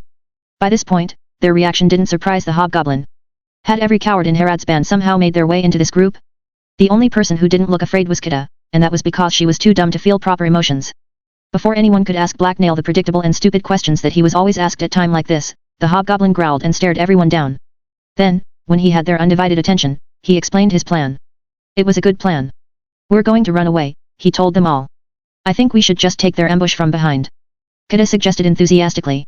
They're scum, and we'll easily cut them to pieces. Shut up, nobody asked you, Black Nail replied dismissively. Where can we go? The blonde woman asked fearfully. We can't go forwards into the ambush, and there is nothing behind us but enemies. We're already almost out of food. We can't afford a detour, another bandit added. Their reactions annoyed Black Nail. It wasn't a minion's place to question the boss. Shut up. Black Nail hissed. I'm the leader, and I say we're running, so let's go. The hobgoblin's angry tone caused several people to step away from him. They eyed each other nervously but none of them started moving. Let's go. Black Nail repeated furiously. Why weren't they moving? Where are we running to? You haven't told us yet, Geralt politely pointed out. Oh, right. We're going into the forest, the hobgoblin explained. I'll lead us around the ambush. Can you do that? Someone asked doubtfully. Yes, easily, Black Nail replied with complete sincerity. He wouldn't have any problem going around the ambush. It was everyone else that would have difficulty. They weren't nearly as sneaky as he was, and they were dumb. Half of them would probably fall into a hole or something, the same hole, all at once. I guess we don't have much of a choice, Geralt admitted. Every other option is worse. You really don't, I'm the leader, Black Nail agreed. The hobgoblin then quickly got everyone moving. They didn't have much time so he herded them towards the forest. Once they were all off the road, Black Nail took the lead again. No one spoke as they hiked through the woods. With all the overhanging branches and bushes nearby, everyone was afraid of being overheard by someone out of sight. Only Black Nail had any idea in which direction the enemy lay. They had just walked down into a small muddy gully when they heard shouting from back on the road. Everyone stopped and looked in that direction. They're on to us. We need to move before they find our tracks or get our scent, Black Nail ordered his followers. They won't be able to track us by scent, Geralt replied. People can't do that. Not even if they put their noses really close to the ground and take really deep breaths, the hobgoblin asked uncertainly. No. Humans are so useless, Black Nail remarked disdainfully as he shook his head. Why do you even have noses? No one replied, so the hobgoblin picked up his speed. Everyone else struggled to follow him up the other side of the gully, but it didn't take them very long to reach the top. Black Nail wanted to move at a faster pace, but some of the humans were frustratingly slow. He considered leaving them behind, but decided against it for now. He could always abandon them later. After fleeing through the forest for a bit less than half an hour, Black Nail began to hear sounds of pursuit. Someone had found their trail and was following it. The hobgoblin eyed his minions and considered his options. As he watched, one person near the back tripped over an exposed root and fell. Black Nail sighed as they quickly got back up. He was going to have to do something. Why was it always him that had to take action? Chieftains weren't supposed to be the ones doing all the work. That was contrary to the entire point. He was obviously spoiling his minions rotten. We're being followed. Keep going forward and I'll deal with it, Black Nail explained as he turned and started heading back. I'll go with you. Kida suggested. No, you're slow, Black Nail quickly replied. You're not letting me do anything, she whined in response. I want to fight. Instead of replying, Black Nail turned to look meaningfully at the person behind her. It was the bearded bandit from before. Stab her if she tries to follow you, the man guessed. Black Nail nodded happily before walking away. It was possible to teach grown humans new tricks. The rest of the survivors from Herod's band headed deeper into the forest, and they soon were out of sight. Black Nail backtracked for a few moments before spotting a hiding spot at the base of a large rock surrounded by bushes. As he moved towards it, he pulled his bow off his back and strung it. He then crouched down and started waiting. The enemy would be arriving soon and the hobgoblin planned to be ready for them. Into the green 6. It didn't take long for the sound of footsteps to reach Black Nail's pointy green ears. He listened with patient excitement as he crouched in his hiding spot between a boulder and a clump of bushes. It was almost time to begin the game. Black Nail peeked out from behind a screen of leaves as 3 enemies walked into view. The trio was moving carefully and keeping an eye out for their quarry. At least one of them was a trained scout because they were easily following the trail that Black Nail's group had left. All 3 of the men looked like Warwick's minions. They had rough dirty armor and they were armed to the teeth. Their faces were weathered and hard-looking. These were men who had seen more than their fair share of fighting and were looking for more. However, only one of them had a bow and it wasn't strung. As he studied his prey, Black Nail could hear more enemies approaching from behind. These first 3 men were just the enemy's vanguard. Have you noticed anything weird about some of the tracks? One of the scouts asked his fellows. No, why? The lead man replied as he looked down at the ground. I've heard that the killer of men might be in among the group we're tracking, the first speaker admitted nervously. The hobgoblin? He's just a tall tale meant to frighten townies. You don't really believe in magic talking hobgoblins, do you? The third man interjected scornfully. No, of course not. I'm just telling you what I heard. Well, there's nothing strange about any of the signs I've seen. They all look human to me, although if the killer of men is wearing boots then it might be hard to tell, the lead man joked. All 3 of the enemy bandits chuckled among themselves, although the one man still looked more than a little anxious. Nearby, Black Nail joined in the laughter and cackled gleefully. It was funny because it was true. Who is that? The nervous man asked. His eyes had gone wide with fear as soon as he realized someone else was there. Before either of his companions could respond though, Black Nail rose from his hiding place and shot the lead scout in the chest. There was a hollow thump as the arrow sunk into flesh. As the other men jerked backwards in shock, Black Nail swirled around and dashed away with startling speed. The hobgoblin used the bushes as cover and swerved behind a tree. Instead of trying to catch up with Geralt and the others, he took off to the side. The hobgoblin's plan was to distract and delay the enemy. He knew he could run much faster through the forest than a bunch of clumsy humans. He would lead them on a futile chase for a while before circling back. Once out of sight, Black Nail couldn't help but start laughing. The hunt was on. The thought caused excitement to course through the hobgoblin and it quickened his blood. The hobgoblin's laugh twisted into a chilling inhuman howl. The dreadful sound echoed through the forest. Black Nail could only imagine the sweet fear it was stirring inside the hearts of the humans who thought they were chasing him. Soon, they would know how very wrong they were. After a few seconds, Black Nail started to grow red in the face. Unfortunately, it was hard to breathe and laugh at the same time. He had to stop and focus on running. To his surprise, just as he fell silent, an answering howl rose above the forest from off in the distance. Was it an echo, or had something answered his challenge? Well, whatever it was, it would have to wait. The angry humans chasing him were the priority now. Soon, the sound of his own heavy breathing filled Black Nail's ears as he ran through the forest. After almost half an hour of running and stopping, he was beginning to tire out. Somewhere close behind him, the enemy bandits were still in hot pursuit. That was the point though, he wanted them to chase him. He could have lost the enemy a long time ago if he had wanted to. They were only human. Black Nail came to a stop again and turned to look over his shoulder. Off in the distance, he saw a small swarm of enemies running towards him through the trees. They looked sort of mad. Maybe it was because he had purposely led them through several thick clumps of thorn bushes and more than a few large mud pits. After catching his breath for a moment, Black Nail decided that he was far enough away now. It would be a bad idea to leave his minions leaderless for too long, so he should probably turn back. Who knew what trouble they would get into without him? Goodbye, smelly humans. Thanks for chasing me. Black Nail yelled before dashing away. Instead of goofing around like before, he immediately went full out. With startling speed, the hobgoblin ran back towards his minions, and left his pursuers behind. Trees zipped by as Black Nail sprinted through the forest. A small creek appeared in front of him and he effortlessly jumped right across it without slowing down. He kept up the hurried pace until he stumbled upon the first sign of his allies passing. After stopping for a single moment to make sure he was going in the right direction, he took off again and headed deeper into the woods. Hopefully, his minions had kept going straight. He had specifically ordered them to, but then again they were all a bunch of morons. In front of Black Nail, the ground began to slop upwards and grow rockier. He had to swerve around several large grey rocks that jutted forth from the earth. Eventually, after several more minutes of running, he spotted Geralt and the others. A rocky cliff face loomed up ahead. It was almost 100 feet high and incredibly steep. Only a few stunted bushes grew on its face, but it was crowned by a line of trees where the forest continued up above. A single winding path ran up to the top. It looked like a difficult climb. Geralt and others had stopped near the base of the cliff and were arguing amongst each other. Scamp and Imp were sitting off to one side and they looked bored. We need to hurry up and start climbing. We have no time to waste. Geralt exclaimed angrily. I'm not climbing that, we'd be easy targets, like frogs on a log. We should go around, a large bandit countered. Get climbing, now. Black Nail shouted sternly as he jogged up behind them. Everyone flinched and turned to look Black Nail's way. When they saw the angry look on his face, they all immediately started moving.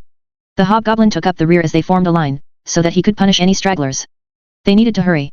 As they ascended, rocks were knocked loose by people's boots. The stones made a lot of noise as they rolled down the cliff. Black Nail looked down. It was already quite a ways to the ground. Falling would be bad. Around 2/3 of the way to the top, the bandits' progress suddenly stopped. There was a break in the path that couldn't be walked over. The next section could be reached via a short climb, but only one person could do it at a time. As Black Nail watched impatiently, Geralt reached out for a handhold and began pulling himself up. Everyone else was forced to wait for him. Geralt reached the top and could have started climbing, but Black Nail grew frustrated by the sluggish pace. Even humans should be faster than this. They didn't have all day. Climb faster, he hissed at the man in front of him. I can't, it's not even my turn yet, the man replied angrily. This statement of the obvious annoyed Black Nail. He knew that, but why did his minions have to make everything so complicated? They should just do as they were told. Movement down below at the base of the incline drew the hobgoblin's attention. People were stepping out of the trees and gathering at the bottom of the cliff. There were at least 3 dozen of them and they were obviously Warwick's men. Why would anyone else be out in this part of the woods? Slimy harpy spit, Black Nail swore. His plan had been for his party to be on top of the cliff when the enemy showed up. That way they could just throw rocks down on anyone chasing them. The hobgoblin's lazy minions had ruined that great idea, though. Down below, a black-haired man of medium build raised a hand and signaled towards Black Nail's location. He had a goatee and his hair was slicked back with grease. A few seconds later, he shouted something and led a charge up the cliff path. Damnation, what do we do? One of Black Nail's men asked. There were still a dozen men stuck on the lower part of the cliff path and the enemy would be upon them in under a minute. There was nowhere they could escape to, and down below 3 of Warwick's men held back and started stringing bows. Don't just stand there. At least throw something at them. Black Nail hissed as he pulled his own bow off his back. A few of the bandits next to Black Nail immediately leaped to obey. They grabbed large rocks from off the ground and hurled them down at the attackers charging up the path. It barely slowed the enemy, but it was better than nothing. Meanwhile, Black Nail had already knocked an arrow and let it loose.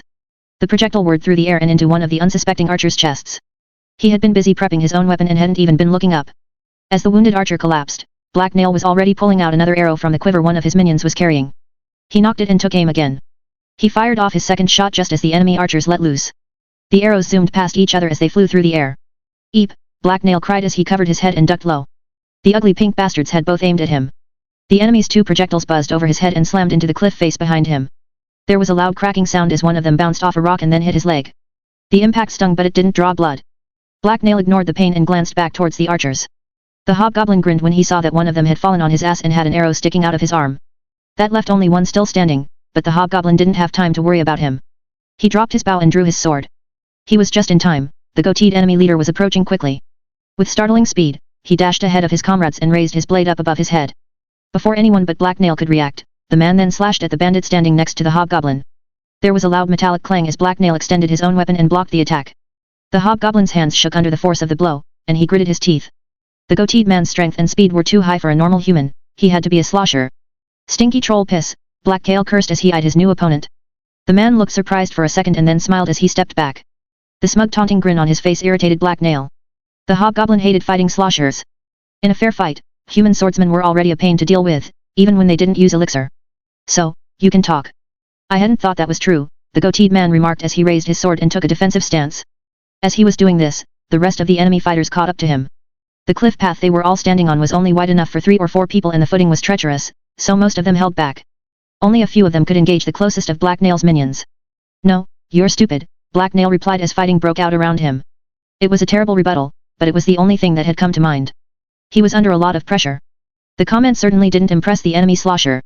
The man smirked and gave the hobgoblin a condescending look. When Black Nail hissed angrily back, the vessel attacked with a whip-like slash at his face. The hobgoblin was startled but barely managed to dodge to the side. The man attacked again, and as Black Nail blocked the blow with his own sword he growled hatefully. Attacking while the enemy was distracted was his thing. The hobgoblin was going to enjoy killing this man. He was infuriating. The hobgoblin snarled and slashed at his opponent. He wished he'd taken the time to drink some elixir. He only had 1 vial left, but it wouldn't do him any good if he was dead. The two fighters exchanged blows and maneuvered around as much as their tight surroundings would allow. Neither one of them wanted to collide with the other bandits who were fighting nearby or to stumble and fall off the ledge. It was a long way down and the rocks looked pointy. It soon became apparent that the goateed slosher was stronger than Black Nail, even if their speed was almost the same. His blows were forcing the hobgoblin on the defensive, and there was nowhere to fall back to. Is this all you got? I'm disappointed, the slosher remarked as he pressed his advantage. Just wait. I've killed many vessels like you, Black Nail hissed back as he defended himself. This was true, but ignored the fact that none of those men had been killed in fair fights, and this contest was looking to be way too even for the hobgoblin's comfort. He had to think up some way to cheat. To Black Nail's left, one of the attackers fell off the ledge and began to roll down the cliff. The man had been locked in a sword fight until he'd lost his balance. Now, he screamed as he hit jagged rocks and they tore into him. Black Nail ducked under a slash aimed at his head and counterattacked. His blade sliced through the air towards his opponent's front foot, but the man stepped back out of the way. Someone bumped into Black Nail from behind, and he was forced to take an awkward step forward to catch his balance. The goateed man was quick to take advantage of this stumble. He lunged forward and slashed at Black Nail's exposed arm. The hobgoblin could only lean back clumsily out of the way, and it wasn't enough. The man's blade caught on Black Nail's sleeve and sliced through it. It cut into the flesh beneath and drew blood before coming free. Hissing in pain, Black Nail flinched and stepped back. He forced his throbbing arm to keep a steady grip on his sword's hilt, and he quickly raised his blade defensively again. He couldn't afford a moment of weakness. A single mistake would lead to his death. To either side, other bandits were fighting, even if the thin pathway meant everyone was pressed tightly together. Most of Warwick's troops couldn't get near the melee. They formed several ranks as they waited for an opening. Behind Black Nail, around 10 of his companions were still waiting to climb across the break in the path. Even when Black Nail's turn came, he couldn't cross while under attack. The next time anything like this happened, Black Nail was going to make sure the leader got to escape first. I'd heard you were a tricky fighter, but you honestly don't seem like anything special, his opponent observed condescendingly. You're just an ugly green beast waving around a bit of metal in imitation of a person. The tone of the man's voice caused anger to roar to life within Black Nail's guts. Screw escaping, he really wanted to kill this guy. He just needed an opening, a good one. At least I'm not pink and fat. Black Nail hissed back. The goateed slosher attacked again with a flurry of strikes. Black Nail tried to slip past and get a blow of his own in, but he was forced to block an attack and was knocked back. As he was scheming his next move, Black Nail noticed a green blur out of the corner of his eye. Both he and his opponent glanced down to see a goblin jump up onto a nearby rock. It was Imp, and there was something in his hand. What's this? The slosher mumbled in confusion as he kept one eye on Black Nail. As they watched, the goblin hurled something up into the air over their heads. It was a crystal, an odd light flickered out from it as it landed in the middle of the enemy's ranks. Oh, shit, the goateed man remarked as he realized what he had just seen. Black Nail didn't bother to respond. He swirled around, crouched down low, and pulled his cloak tightly about himself. The hobgoblin recognized magic when he saw it, and there was only one possible outcome of it when goblins were involved. He was just in time. There was a deafening boom as the crystal exploded. A wave of force washed over everyone and a storm of dark crystal shards quickly followed. The crystalline blades sliced into anyone in their path, and more than a dozen of Warwick's men were thrown over the ledge by the blast. Screams filled the air as bodies fell and flesh was torn. Blood splattered against the rocks and its tangy scent filled the air. In just over a second, the enemy formation had been smashed. Bodies littered the ground. Black Nail smiled as he climbed back to his feet. Ha, I always have a trick, even if I don't know about it yet, he then bragged smugly. There was a smile on Black Nail's face as he took in the sight before him. Who was laughing now? He had shown them. Imp had also helped a little. I always win, the hobgoblin laughed. However, the grin slipped from Black Nail's lips as the enemy vessel stood back up and glared at him. What was this? The explosion hadn't done more than stun the man. That wasn't fair. The goateed man wasn't alone either, almost half the enemies on the ledge started to climb to their feet. As impressive as the explosion in crystal shrapnel had been, the enemies closest to the blast had absorbed most of the damage. Black Nail's group was still outnumbered and cornered. Also, the enemy vessel looked really mad now. Maybe Imp had another crystal? The hobgoblin threw a look over his shoulder. Imp had taken advantage of the confusion to cut in line and climb up over the break in the path. The little traitor had run away. What in all the burning hells was that? Never mind, you die now, the enemy slosher suddenly spat as he leapt forward to cross swords with Black Nail again. Into the green 7. As the fighting continued around him on the narrow path leading up the cliff, Black Nail raised his blade and lowered his center of gravity. He kept his weight balanced mostly on his back foot as the goateed vessel lunged forward and slashed at him. There was a metallic ringing as the hobgoblin blocked the blow with a slash of his own. The impact almost knocked Black Nail over. His lips curled up into a snarl as he struggled not to give ground. He had been hoping his enemy would still be too stunned to attack with his full force, but that was obviously not the case. With a wordless cry full of hate and determination, the human slosher pressed forward. His weight and power pushed the smaller hobgoblin back an arm's length. As Black Nail recovered, the man launched a brutal series of sword strikes from every direction. Each blow was stronger than the last and harder to stop. Black Nail's opponent was now obviously burning elixir without holding back. The clang of steel hitting steel rang out repeatedly, and Black Nail knew he was in trouble. He was fighting as hard as he could and using every ounce of power he could summon from within himself, but he couldn't keep this up. If only he had taken the time to down some elixir of his own. I'm going to carve my name in your hide, the enemy bandit roared. The shout was quickly followed by a wide swing from the left that smashed Black Nail's guard aside. The hobgoblin stumbled, and the goateed slosher raised his blade up in preparation to strike again. A cold feeling of inevitability filled Black Nail as he watched the blade descend, but then one of the hobgoblin's allies dove in from the side. The goateed man was forced to turn away from Black Nail for a second and block the newcomer's attack. A vicious toothy grin appeared on Black Nail's lips as he took advantage of the distraction. He stepped forward and stabbed at the man's exposed ribs. The enemy slosher saw the blow coming, but instead of trying to block it he took a deep breath and turned to look directly at Black Nail. Raw fury shone in the man's eyes as he exhaled a searing burst of red flames. The fireball shot towards Black Nail's head. Instinctively, the hobgoblin raised his arms to shield his face and fell backwards. A wave of heat washed over him, and his ass hit the rocky ground with a painful thump. Black Nail hissed in pain. His long experience with humans told him that they didn't normally breathe fire. It must be a vessel power. Why didn't he have a cool ability like that? The hobgoblin opened his eyes to see that his sleeves were on fire. Hurriedly, he smacked them against his pants until they went out. I hate doing that, the enemy slosher admitted bitterly as he kicked Black Nail's surprised ally aside. It burns far too much elixir, and it tastes like ash. The man then turned towards Black Nail and raised his sword again. That was when the hobgoblin realized he had dropped his sword. Not good. The cliff edge to the hobgoblin's right prevented him from rolling that way, and there were people to his left and behind him. With a victorious grin, the enemy slashed down at Black Nail. The blade cut through the air, and then there was a loud crack as a rock smashed into the man's head. Black Nail blinked. The slosher's eyes rolled up into his head until the whites showed. In slow motion, he fell sideways and rolled off the ledge and out of sight. Hey, that's good, Black Nail said as he stared disbelievingly at the empty space his opponent had been occupying until a moment ago. The hobgoblin shook his head to clear it, and he looked up towards the source of the rock. The top of the cliff was empty. There was no one there. None of Black Nail's companions were anywhere near the spot that the rock had fallen from. They were in the opposite direction, on the far side of the pathway. Had the falling rock come loose on its own? That seemed unlikely. The fall of their leader didn't go unnoticed by the other enemy bandits. Their lead elements took a step back and stopped fighting, so that they could reevaluate the situation. Most of them looked stunned. Sensing weakness, Black Nail grabbed his fallen sword and rose to his feet. He brandished the blade as he growled menacingly as deeply as he could. It was bluffing time. The hobgoblin's aggressive move shook the remaining enemy's spirit. The closest ones flinched and instinctively took a step back. Fear and uncertainty was plain on their faces. Time to feast. Black Nail cackled as two of his minions took up position next to him and raised their blades. Let's finish these scum sacks, one of them suggested in a sinister tone. Warwick's men wavered. They didn't know what to do. Nervously, one of the men at the front rank took a step back. It looked like they were going to run, which was good since Black Nail was exhausted. Continuing the fight would be risky. Hold your ground. We still outnumber the freaks, a tall man said as he pushed his way to the front. This new human was wearing chainmail shirt and was holding a two-handed war axe. He was bald, and he looked particularly stupid when the rock dropped onto his head. With a hollow plunk, the man collapsed limply onto the ground and dropped his weapon. Everyone looked up, but there was still no one there.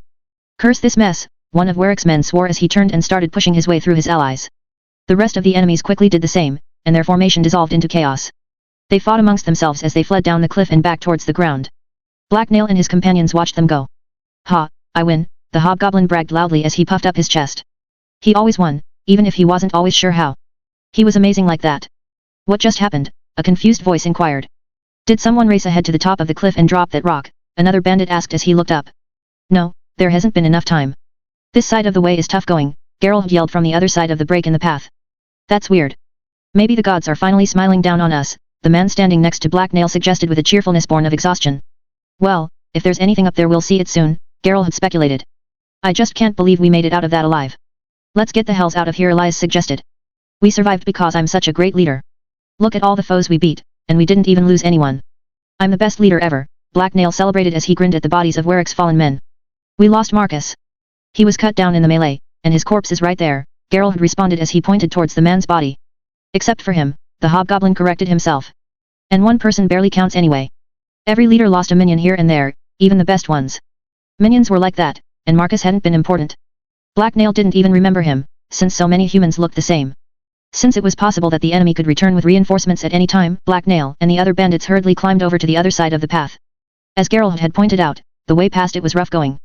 They had to scrabble over rocks and up inclines to reach the top. It was hard work, but they soon made their way to the top without any further incidents.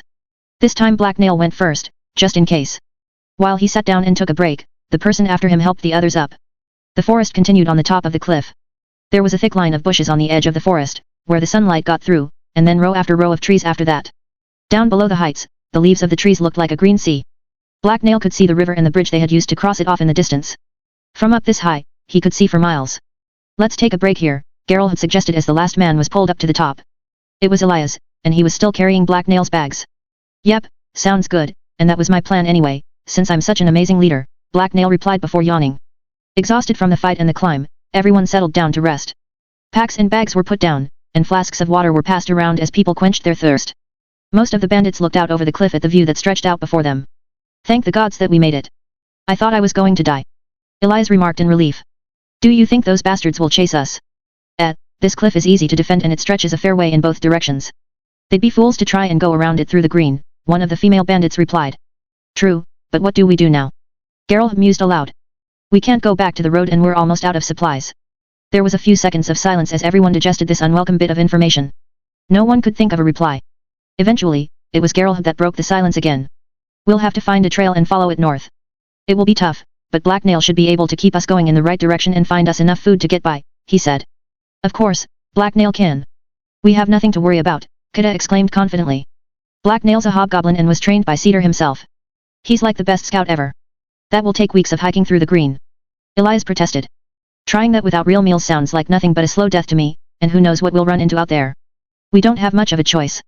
You're welcome to choose a fast death, though, a bearded bandit replied as he gestured significantly towards the cliff. Elias looked over the edge and at the rocks below, before stepping back away and slumping down into a sitting position in defeat. That's what I thought, the bearded man remarked disdainfully. Maybe we should ask Black Nail what he thinks, Kida proposed. At her words, everyone turned to look towards Black Nail. The hobgoblin was lying on the ground and using a knapsack as a pillow, but he noticed the attention and perked up. We will find a trail and go north, he told his minions as he met their gazes. He had only vaguely been paying attention, and he hadn't really been planning anything, but Geralt's idea seemed fine. No one had anything more to say to Black Nail, so after a few more minutes of rest, he got up to look at the nearby bushes. Staring at the view over the cliff had gotten boring. Before he reached the shrubs at the edge of the woods, there was suddenly a rustling noise from within them. Black Nail froze as a stone spear abruptly erupted from the undergrowth and stopped an inch from his face. Oh, the hobgoblin noted loudly as he stared cross-eyed at the weapon's tip. His voice drew his minions' attention and most of them looked his way, just in time to see a swarm of goblins launch themselves out of the bushes towards them. There was a loud outburst of inventive cursing as the bandits rose to their feet and reached for their weapons, but they were too slow. The goblins were upon them almost instantly. The green horde overran the humans, and a mass of stone-tipped spears prodded the unarmed bandits away from their gear and towards the cliff. Black Nail took a careful step back from the weapon that was hovering in front of his eyes, just as the snarling hobgoblin that was holding it emerged from the undergrowth. Ah, this makes sense, Black Nail observed as he connected the mental dots. He had been wondering where those falling rocks from before had come from. Now he knew. Fuck me, we're all damned. Elias whined hysterically as he dodged the stab of a goblin spear. Everyone hold still, and try not to provoke them, Geralt had ordered everyone with uncharacteristic firmness before turning to Black Nail. The humans had been pushed together by the swarm of gibbering goblins. They were surrounded except for where their backs were facing the empty air that lay over the cliff ledge. Fear and desperation was plain on their faces. The goblins were mostly nude but a few of them were wearing loincloths. Primitive bracelets and necklaces made from bits of string, beads, and feathers were common decorations. The snarling hobgoblin leading them was also wearing a loincloth made of animal skin. Black Nail was instantly reminded of the last hobgoblin he had fought. Like that one, this one had messy grey hair and 2 black horns. His horns were much smaller and didn't branch off like antlers, though. He also looked younger and wasn't covered in scars. Are they hostile? What are they saying? Geralt urgently asked Black Nail. He sounded terrified. How would I know? It sounds like stupid grunting to me, Black Nail responded crossly. I'm not from here. This didn't cheer anyone up. I don't think they want to kill us, Kida remarked. It's a hobgoblin and a swarm of bloody goblins. Of course, they fucking want to murder us, another bandit countered furiously. I've heard this story, it ends with us in cookpot. Black Nail's a hobgoblin and he's not our enemy, Kida pointed out as she stared with great interest at the goblin poking at her with a spear. That's right, Black Nail. You're the leader, do something. Geralt had told him fervently. In response, Black Nail straightened up. Geralt was right, he was the leader, so he had to do something. It was time for him to take charge and face danger head-on. A stern look appeared on Black Nail's face as he stared at the hobgoblin in front of him. Uncowed, the hobgoblin returned the gaze and snarled menacingly. Black Nail didn't respond. Instead, as everyone watched, he reached out and slowly pushed the spear aimed at his face aside. The feral hobgoblin just continued to stare hatefully at Black Nail. Their eyes were locked as they regarded each other with careful consideration. Then, Black Nail hissed and stepped forward. For a split second, the feral hobgoblin hesitated at the unexpected move. Seizing his chance, Black Nail sprang into action. He growled fearlessly as he raised a fist and smacked the hobgoblin over the head with it. There was a quiet thump, and the feral hobgoblin whined before collapsing onto the ground into a subordinate kneeling position. The goblins all went completely still. Black Nail stood over his defeated opponent and bragged, "There, now I'm the goblin chief." No one said anything for several long seconds. They stared at the two hobgoblins with various mixed and complex expressions. Disbelief was common. So was confusion. That's it? Kida asked with incredulity. You're not going to fight? Black Nail turned and gave the redhead a condescending look. Why would we? I know him, he told her. What? How? Geralt asked as one of his eyes twitched. I just do. I ran into this tribe before and beat some sense into them. The hobgoblin was just a goblin then, though, Black Nail replied as he eyed the hobgoblin at his feet suspiciously. He recognized the hobgoblin's scent. It was the same as a gray-haired goblin that had served as one of Black Nail's chief subordinates for a while. What was he supposed to do with a hobgoblin minion? He had met one other hobgoblin before, and that encounter had immediately ended in a duel to the death. Black Nail suspected that all hobgoblins were kind of jerks. Well, he couldn't be worse than Kida, and he would undoubtedly be more useful. Black Nail would just have to keep an eye on him. So we're not going to die? Elise asked with desperate unbelieving hope. Not unless you want to, Black Nail replied dismissively. Elise had gone totally white with fear, but color started to reappear on his face. Black Nail ignored him and scratched his head where his horns were irritating his skin. He wasn't sure what his next move was. Could you do something about these goblins? Geralt politely interjected. Oh, right, Black Nail replied as he turned away from the prostrate hobgoblin. The goblins that were holding Geralt and the others hostage were quickly dispersed with a little hand waving and angry yelling by Black Nail. They chattered senselessly as they scattered in all directions and then reformed closer to their old leader. With curious expressions, they carefully watched Black Nail interact with the humans. Once no longer under immediate threat, the survivors of Herod's band quickly moved to rearm themselves and gather their gear. The humans then formed up into a defensive formation and started talking amongst themselves. So, what do the goblins want? Geralt asked Black Nail as he turned away from the others. It took Black Nail a few seconds to come up with an answer to that question, and he blinked in surprise. It was like Geralt was trying to be as confusing and stupid as possible. They want what I want them to want. I'm the chief now, he replied patronizingly. But why did they attack us? Geralt inquired. They're goblins, this is their territory, Black Nail explained. He was quickly losing patience. Geralt didn't look any less confused or afraid after Black Nail's answer. He opened his mouth to ask something else, but Black Nail ignored him and walked back to the other hobgoblin. He didn't want to answer any more pointless questions. The feral hobgoblin had gotten off his knees while Black Nail had been talking, but his eyes immediately shifted downwards in submission when Black Nail looked his way. He clearly didn't want to fight. As Black Nail approached, the feral hobgoblin grumbled something incomprehensible. Black Nail had no idea what it meant, but it didn't really matter since he was in charge. I shall call you Gob. That's a great name, Black Nail remarked before motioning vaguely towards the forest and starting to walk again. The goblins quickly fell in line behind him as he stepped into the trees. Hey, where are you going? Geralt called out in surprise. To the goblin's den, Black Nail explained without turning around. What? You're just going to leave us here? Kida asked. Black Nail sighed in frustration before turning back to glare at the humans. Why were they so slow? No, you have to follow me. I'm the leader, he reminded them. How could they not understand this? I'm not going anywhere with a swarm of wild goblins, one of the bandit exclaimed fearfully in reply. The very idea is insane. Elise added hysterically. We have to leave, now. There was a general mutterings of agreement from most the other humans. They were still looking at the goblins with poorly disguised hostility and fear. They have food and a place to rest, Black Nail pointed out. There was silence as everyone considered this. Black Nail didn't wait for a response. He started walking again and pushed his way through the bushes into the forest proper. The gray-haired hobgoblin followed after him and so did the goblins. After a few minutes of walking, Black Nail glanced over his shoulder. His human minions had decided to follow him after all, but they were keeping a generous distance between themselves and the goblins. This is the stupidest thing I've ever heard of, a female bandit announced. Even the morons you hear about in campfire horror stories weren't dumb enough to follow two hobgoblins and a tribe of goblins into the green. We're so going to die horribly. So, stay here then, coward. I'm following Black Nail, Kida remarked confidently. As long as they fatten us up before they eat us then I'll die happy, the bearded bandit added. I'm sure Black Nail isn't going to betray us. He's always been a loyal and stalwart comrade, Geralt added in an attempt to reassure the others. I'm sure he has a plan. It took a few more minutes of walking for Black Nail to realize that he had no idea where he was going, so he gestured for the feral hobgoblin to take the lead. It also had the advantage of placing Gob where he could be easily watched, even being around him put Black Nail on edge. No one with a lick of sense would ever trust a hobgoblin. Into the green 8. After the goblin's ambush, the trek through the forest was uneventful. The feral hobgoblin led the way for around half an hour, and they soon emerged from out of the trees into an overgrown clearing full of thick bushes that were too tall to see over. Black Nail instantly recognized the area. The main road wasn't too far from here. Last year, during his trip to Dagger Point he had been attacked by the hobgoblin that had ruled this territory.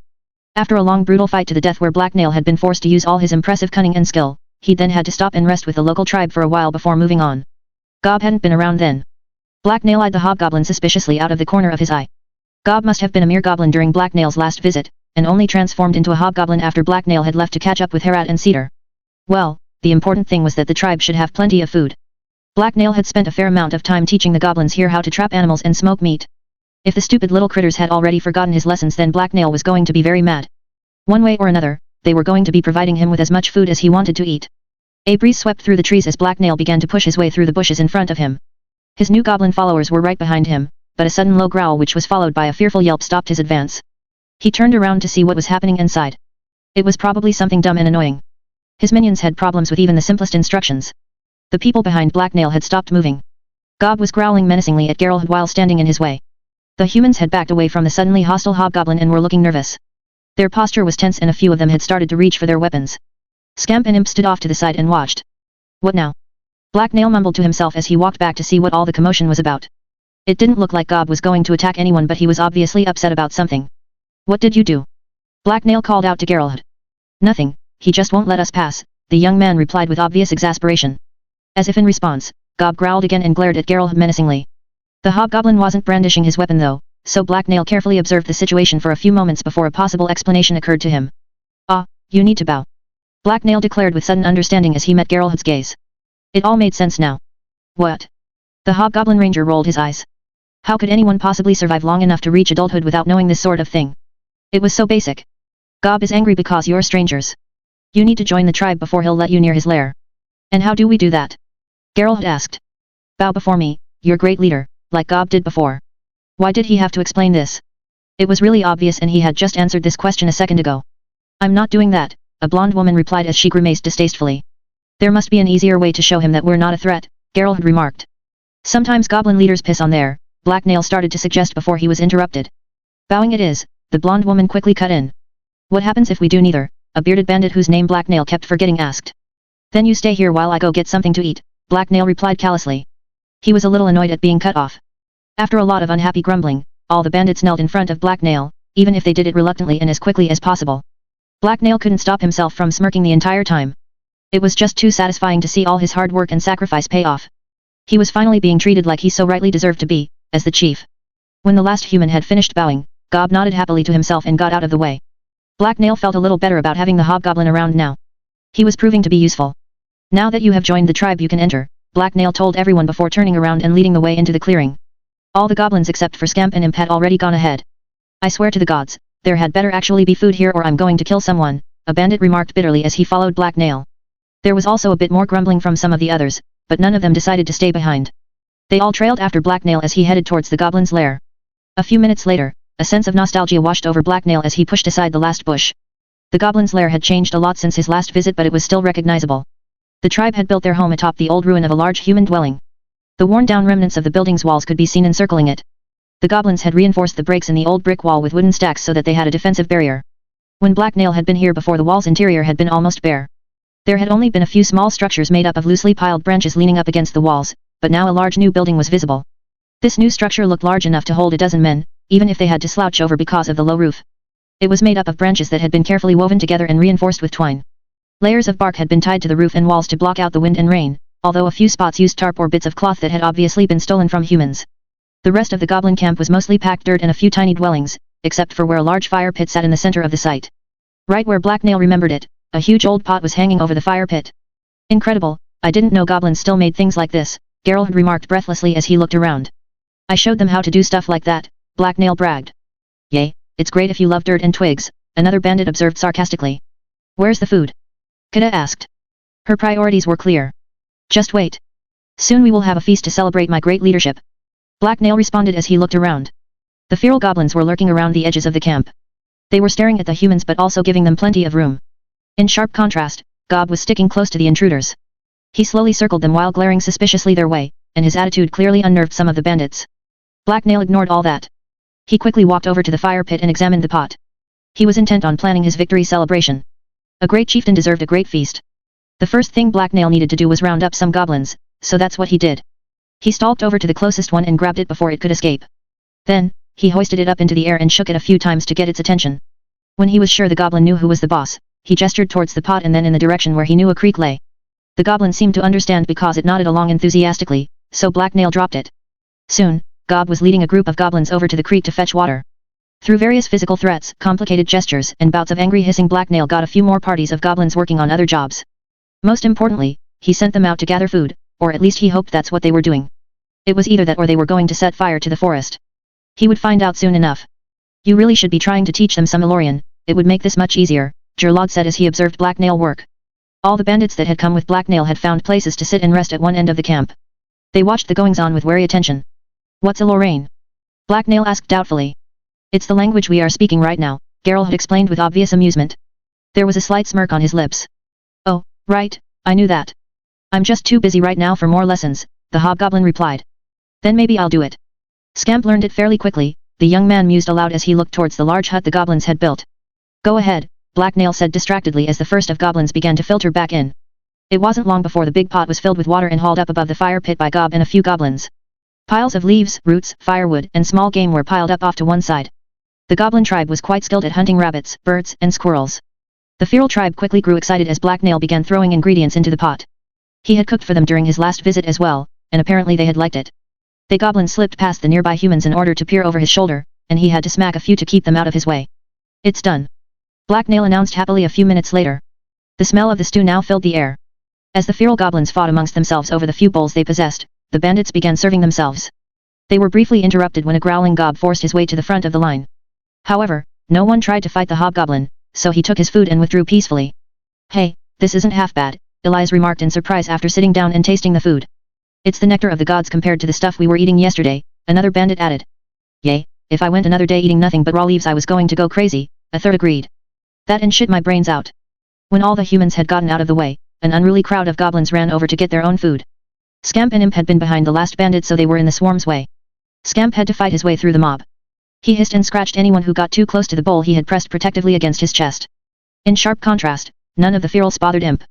Whenever one got too close he directed a cold stare their way and they scurried away. Of course, Black Nail had taken the first bowl for himself. He just finished slurping the meal down when the feral goblins finished emptying the rest of the pot. However, since there were still plenty of ingredients left it didn't take him very long for him to get another batch going. He was almost finished when his cooking was briefly interrupted by a loud screech from Kida that hurt his ears. Hey, that's mine, the redhead yelled as she jumped to her feet. A goblin had somehow managed to get its hands on her knife.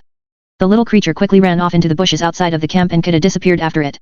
Black Nail snickered in amusement at the sight. What kind of idiot let her stuff get stolen by goblins? After he had finished cooking, Black Nail yawned and decided to take a nap. He had stuffed himself and his full stomach was making him more than little sleepy, but before he could nod off he was interrupted. Black Nail, what are we supposed to do now? Geralt asked nervously after walking over to his side. Sleep, the hobgoblin replied crossly. Where should we do that? Geralt inquired in a frustrated tone. We need shelter and I don't want to anger our hosts. We also need some way to prevent the goblins from slitting our throats while we sleep, Elias added. The young bandit sounded nervous and he kept glancing around every time there was the slightest of noises or movement by a goblin. Black Nail sighed and sat up. Couldn't the humans do anything for themselves? Did they really need him to tell them where to sleep? After a brief conversation, Black Nail led Geralt on a tour of the feral goblins' camp. The young bandit was surprised when Black Nail pulled open a makeshift trapdoor to reveal a staircase that led downwards into the ground. Oh, this must be an old root cellar, Geralt had observed as they walked down into a fair-sized room with stone walls. There were a few goblins lurking about, but Black Nail hissed and they quickly disappeared into a small tunnel in one of the walls.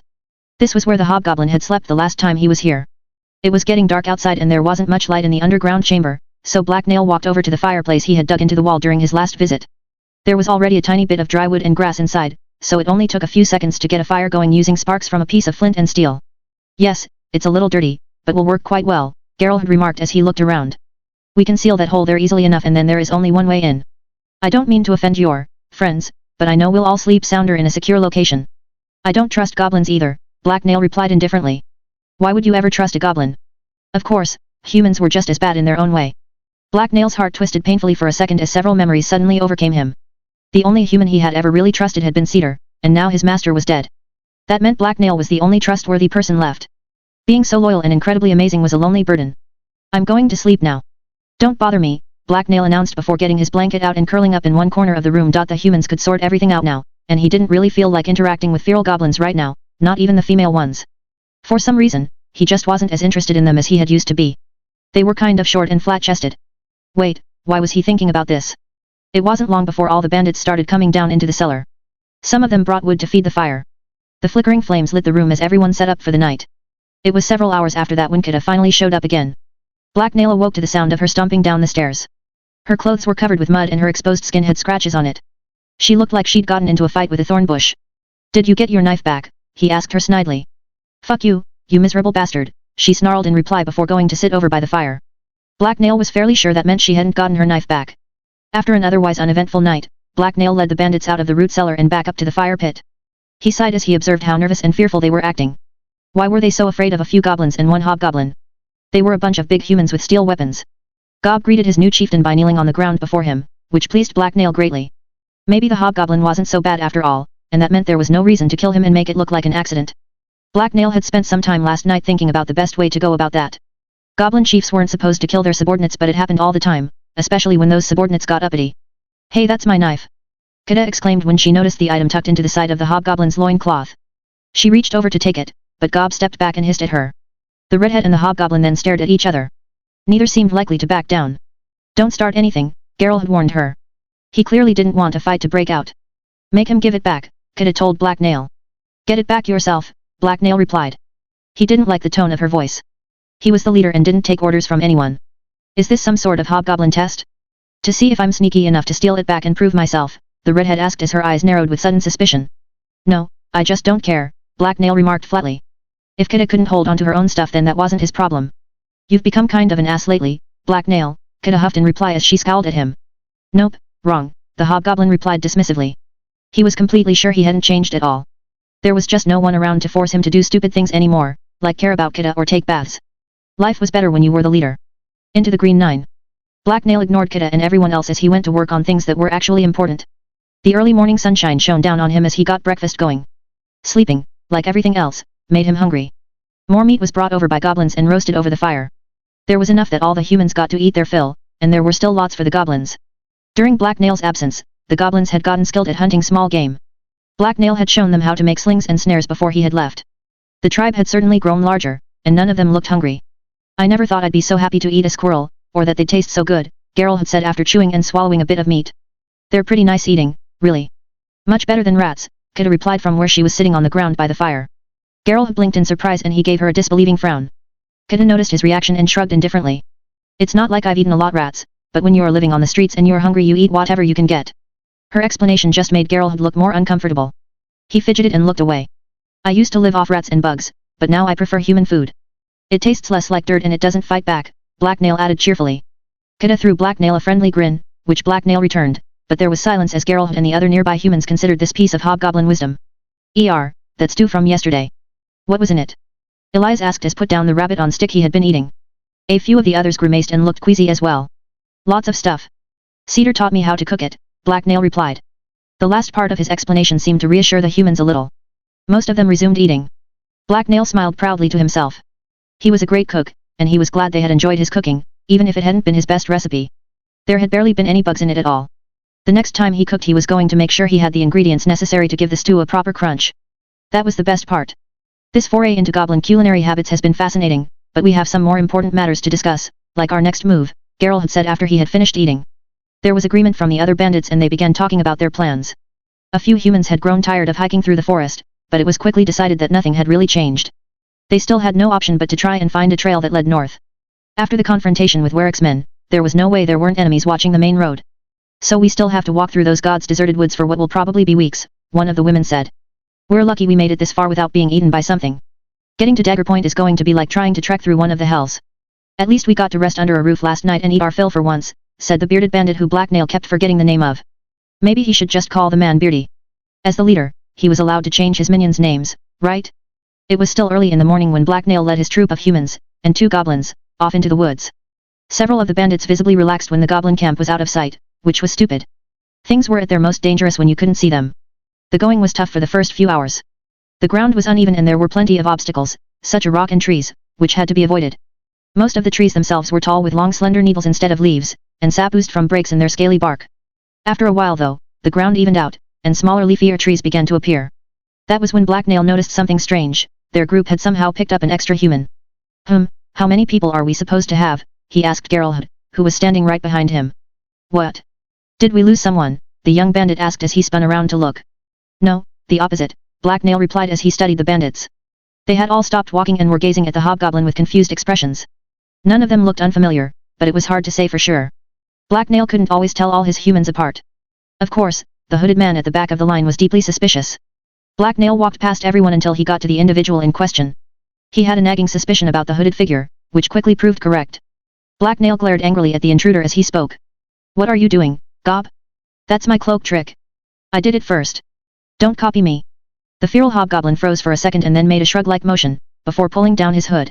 The cloak had been doing a terrible job of concealing his horns anyway, the tips had been pushing up the fabric. Underneath the cloak, he was still dressed in a loincloth but he was also wearing a brown shirt he had stolen from somewhere. By all that is holy. Elias cursed as he jerked back away from the hobgoblin that had been revealed. This reaction annoyed Blacknail. The hobgoblin wasn't much of a danger now that he had been exposed, and his disguise had been terrible anyway. Only an idiot like Elias would have been fooled by it. He wasn't even wearing pants. Did he kill and replace one of us? Someone asked in horror. Everyone is still here.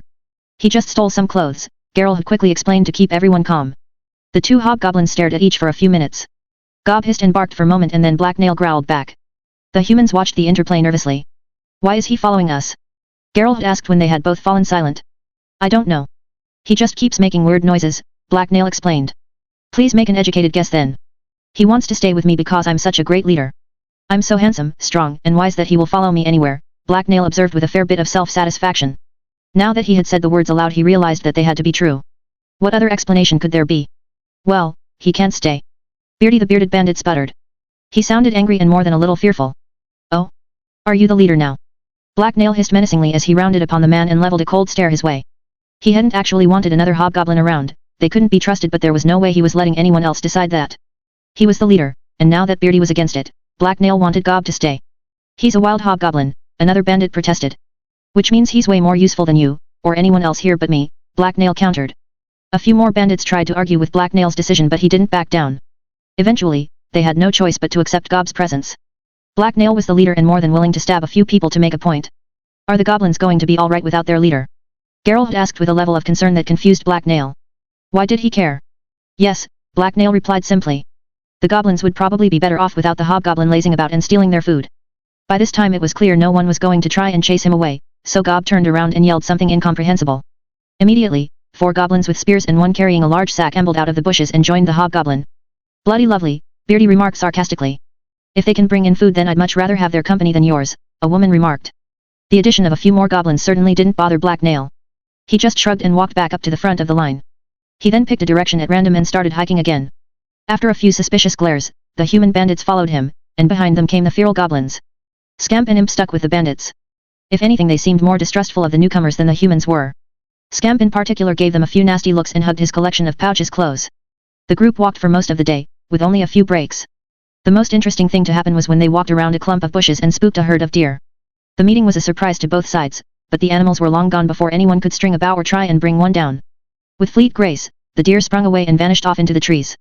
When it began to grow dark and they stumbled upon a halfway decent campsite atop a rocky outcrop, Blacknail signaled for a stop. As they were setting up camp, the humans objected to sharing their space with the feral goblins, but Blacknail pointed out that he was the leader and they didn't get to decide anything. He also mentioned that it was better to keep the goblins close where they could be watched. They did share their camp with us earlier, Geralt had told the other bandits. This bit of unasked for truth earned him some angry mutters and glares, but it did seem to placate some of the dissenters. However, it was the goblin's ability to gather firewood, even when it got dark, which finally convinced the last of the objectors. When Gob built a fire for himself and the bandits shut up and took a seat around it. Geralt had even sat next to Gob and tried to communicate with him for a few moments. It didn't take long for the feral hobgoblin to grow annoyed by the human. Gob threw Black Nail a suffering look that was clearly an attempt to ask for permission to gut the noisy human that wouldn't shut up, but Black Nail shook his head, so the feral hobgoblin was forced to try and ignore the man instead. In the morning, the ferals further impressed the humans by catching several rabbits and squirrels. As was proper, they offered them to their great chieftain Black Nail, and he in turn shared the spoils with everyone else, after he had finished eating his fill. It wasn't enough to fill everyone's bellies, except Black Nail's, but it was more than they would have had otherwise. The early morning birds were out in full force as they set out. The sound of their singing filled the air. However, Black Nail soon began to grow tired of walking through the forest. It was nothing but the same mix of trees they had seen over the last few days. He was careful to avoid the older and darker areas where giant spiders might dwell as well as the overgrown clearings that mimics preferred. That was the safe thing to do, but it was also boring. Some excitement would almost be worth the risk of losing a few goblins or humans. A sudden loud cracking noise jerked Black Nail to attention. Everyone else heard it as well, but the sound echoed through the forest in a way that made it hard to guess where it had come from. The group stopped in their tracks and they looked off in different directions. There was another loud sound like wood shattering.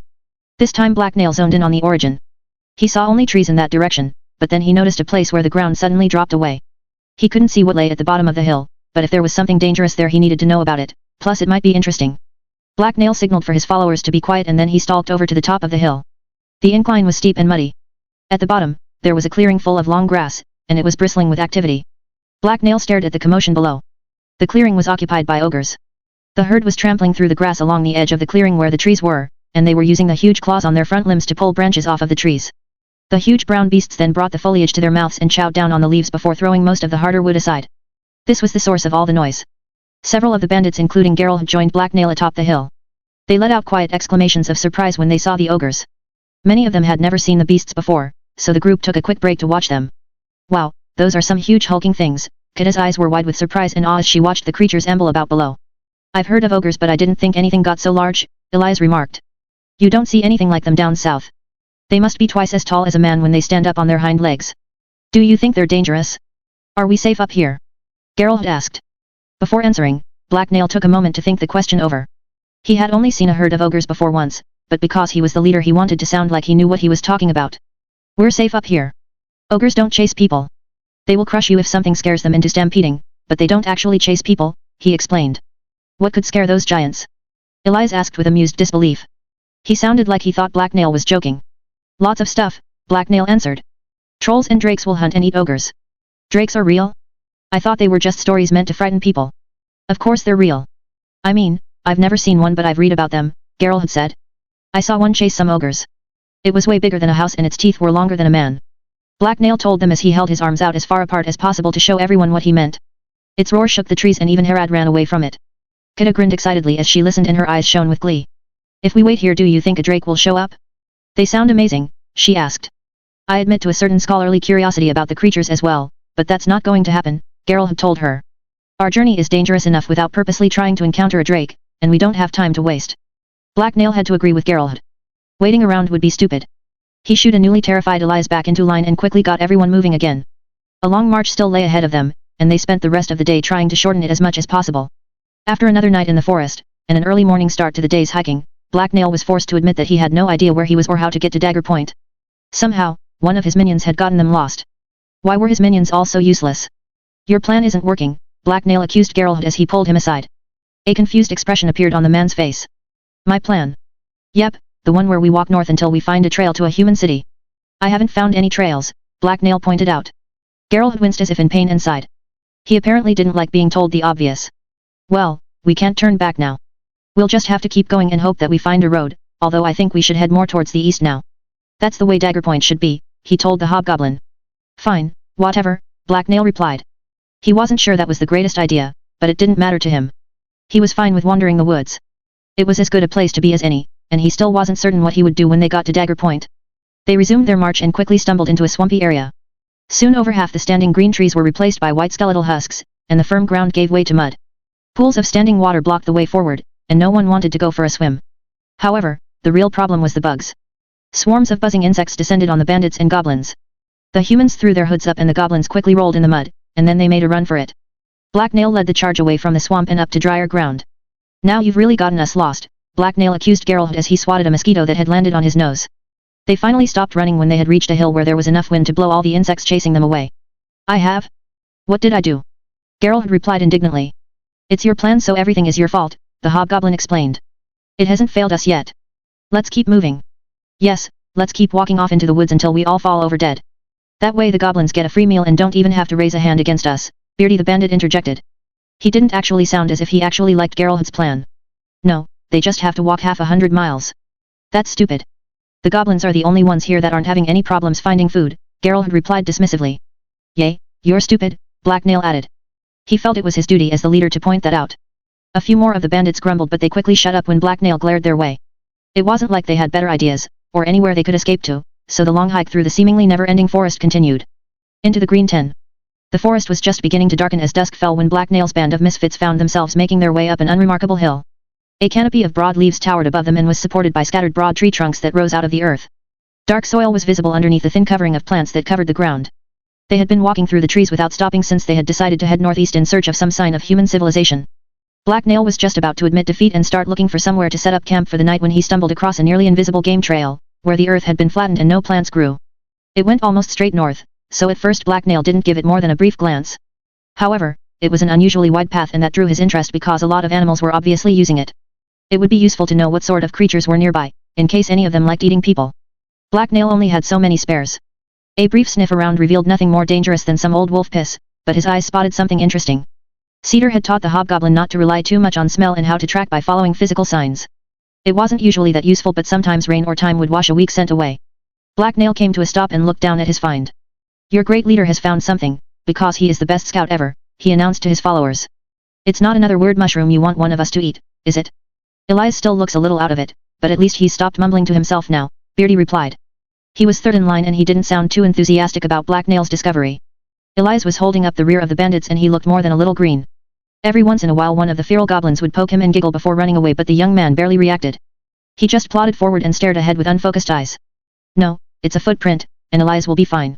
My minion's just feeling relaxed now that his stomach is full and he's not so hungry. His skin color has never looked so good. A footprint?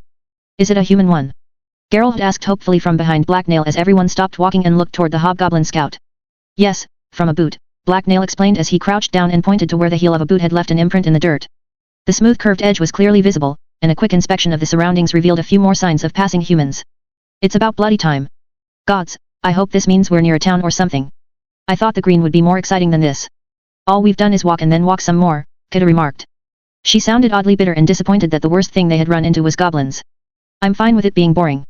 It couldn't be Warwick's men who made those tracks, could it? A woman asked nervously from where she was standing near the back of the bandits. I can't think of any reason they'd be way the hells out here. They can't know where we're headed and it's a long walk, Geralt replied. This trail looks like it goes back to the road, and it runs north the other way, Black Nail observed as he pointed one way and then the other. Why would anyone travel up that way? There's nothing there but trees and then the mountains, Beardy asked. Nobody has ever crossed the Iron Teeth and nobody lives there. No one had an answer for him, so after discussing their options for a bit they decided on a course of action, which Geralt had then convinced Black Nail to take. Black Nail was the leader, so he got to decide everything important, even when he had no idea what was going on. Luckily, Geralt was there to explain things to him and remind him of important stuff, like that humans needed to eat a certain amount or they would die. Thus, Black Nail agreed that they should follow the trail north. His bandit minions hoped the path would eventually turn east towards civilization or at least lead somewhere where they could rest and resupply. As they followed the trail, Black Nail noticed plenty of other signs of human passage. It seemed like several different people were using the trail regularly. Even though they made good time, they didn't reach the end of the trail before night started to fall. Everyone was subdued as they set up camp under a rocky ledge. Damnation, I want to keep going. The source of those tracks might be just out of sight, and that's going to bug me all night, a bandit said as he unrolled his blanket next to the fire. Go ahead, stupid, but I'm not going to track you down when you get lost in the dark, Black Nail replied as he supervised everyone else's work. He was the leader. The only other person that did much talking was Geralt. As had become routine over the past few days, he spent a while trying to communicate with Gob and teach him the human language. The goblins and the humans had gotten used to each other, but the bandits' long journey had worn them down. Most of them stared out into the forest with fearful eyes, and even though they had been eating better they had continued to lose weight. In the light cast by the campfire, their faces were thin and eyes sunken. Black Nail wasn't sure that some of them would last much longer. He didn't want to lose any minions, but if one of them did die he hoped it would be the man with the nice red coat or Kida. The goblins were a little spooked to be out in unfamiliar territory but otherwise fine. If anything, the presence of so many large humans had come to reassure them.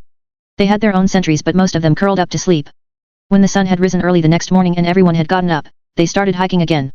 The tantalizing prospect of stumbling onto the source of the tracks they were following energized the bandits. They moved more quickly than they had earlier, and soon the forest changed around them. The thicker leafy trees gave way to tall pine trees that were clustered tightly together.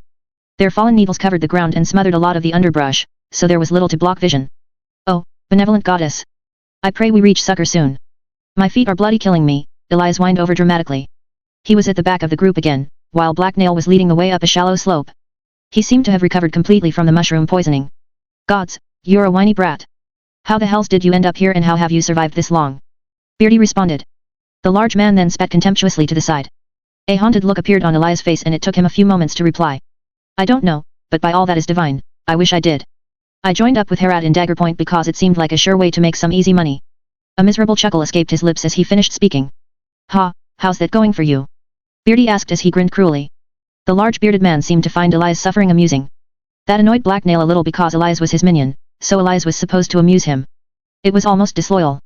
It was going fine until that big street fight with those mercenaries in Dagger Point, Elias explained before sighing deeply. I hadn't signed up for that sort of shit. I'm a thief, not a soldier. However, when the fighting had all finished and I had relaxed, Black Nail showed up. And then things became great. Because I made you my minion, Black Nail interjected happily.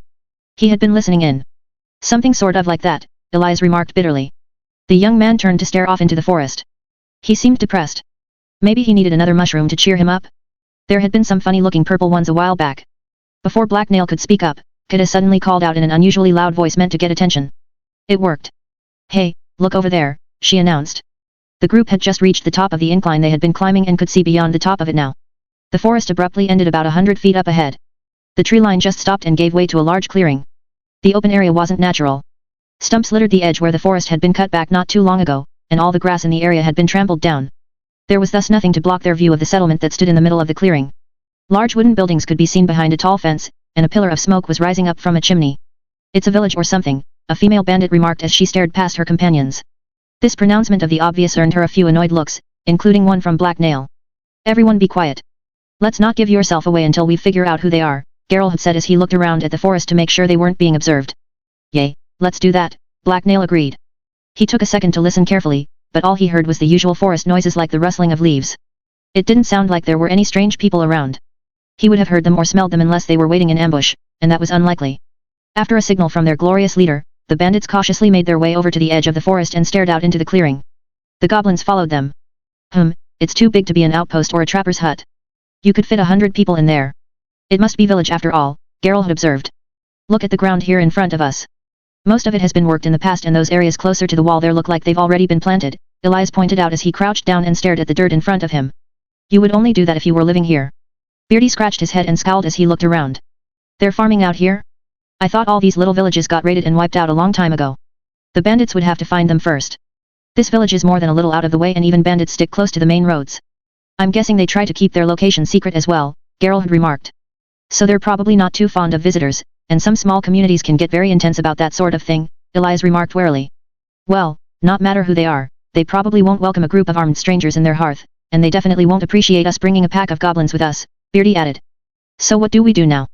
Kida asked. I'm not staying out here when there's a nice comfy house right over there. I want to sleep on a bed. No, I need to sleep on a bed, and I have no problem with stabbing a few people to get it either. We should wait out of sight until nightfall and then find a way inside. They won't be expecting an attack. Those walls are for keeping beasts out, not people, and I'll eat my boots if they get travelers out here. Everyone considered this plan for a few moments. Several people including Geralt had started to raise objections, but Kida cut them off. What if we just grabbed some hostages? Then we could force them to let us in, and we wouldn't have to wait so long. Nightfall is a bloody long time from now. Hey, you might be right, waiting could be risky. They know the area and someone might stumble into our trail and alert the village. So instead, we could have Black Kale climb over the wall and let us inside. He could probably manage that undetected in the day, and then we could grab the first few people we find as bargaining chips. Why is every option you present so violent? Geralt asked as he glared at Beardy. We have other alternatives, and not everything needs to end with drawn steel and bloodshed. Beardy delivered his reply in a cold and dispassionate voice. Because I'm a starving murderous bandit who steals from people for a living, and because seeing my friends die bloodily and then taking a week-long trek through the damned green has put me in a shitty mood. Fair enough, but let's not jump into anything, Geralt had replied in a carefully neutral voice. The other man's reply had clearly unsettled him. Antagonizing these people could cost us a lot more than it would gain us. We should try and parley with them first. That would cost us the element of surprise, and we can't trust them. They live out in the deep green. No one normal does that. They're probably all a bunch of cannibals or something worse, Elias said as he stared nervously at the buildings that sat in the middle of the clearing in front of them. What in all the hells do you have against rural villages?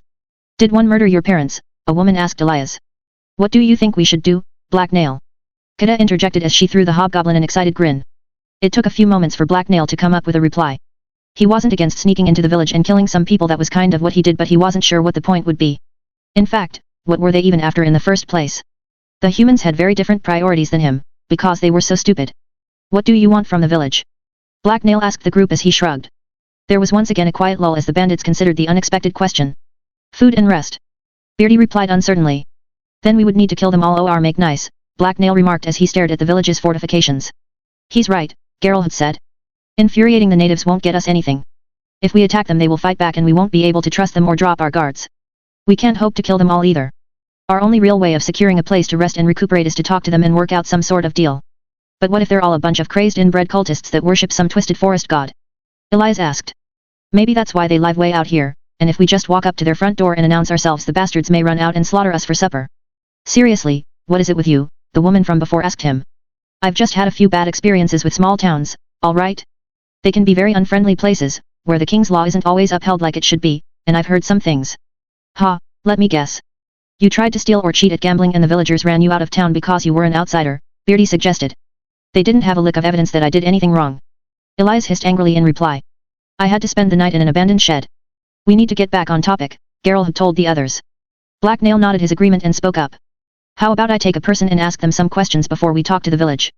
You mean kidnap, Geralt had corrected him. You don't take or steal people, you kidnap them. I mean what I said.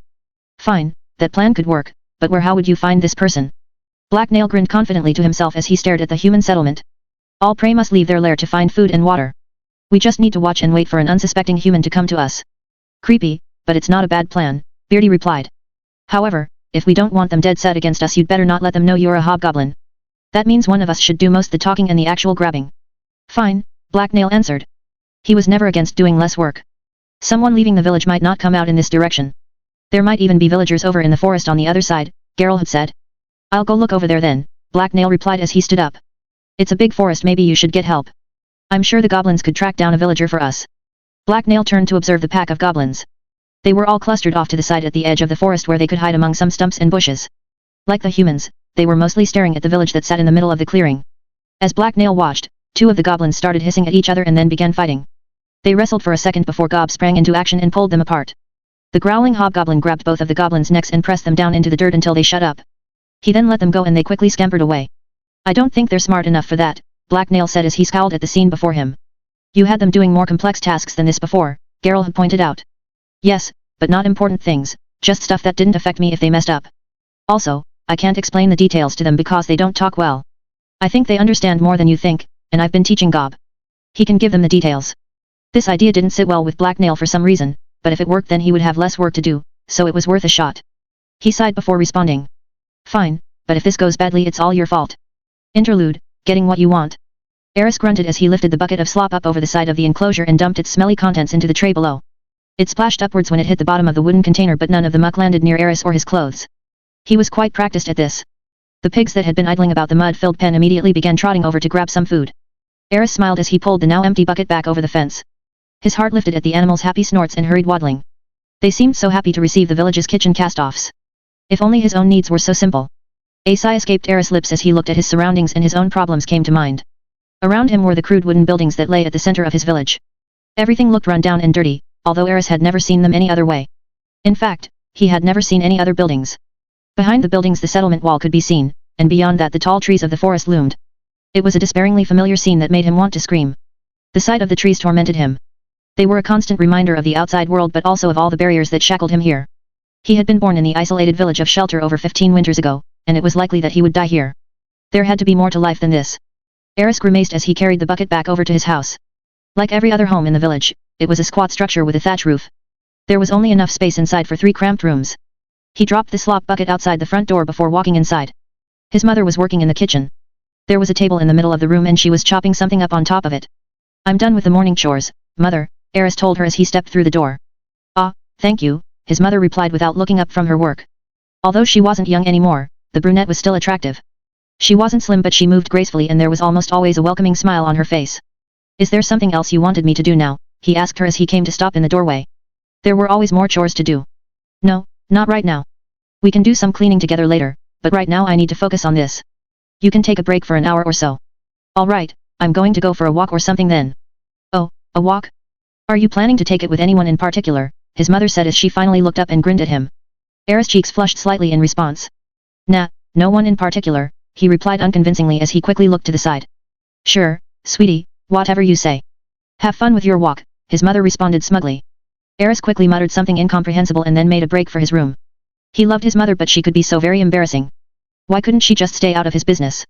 The room was shadowy and dark because the only source of light was one tiny round window, but it was enough to see by. Once inside his bedroom, he pulled out a drawer from his dresser and grabbed a clean shirt.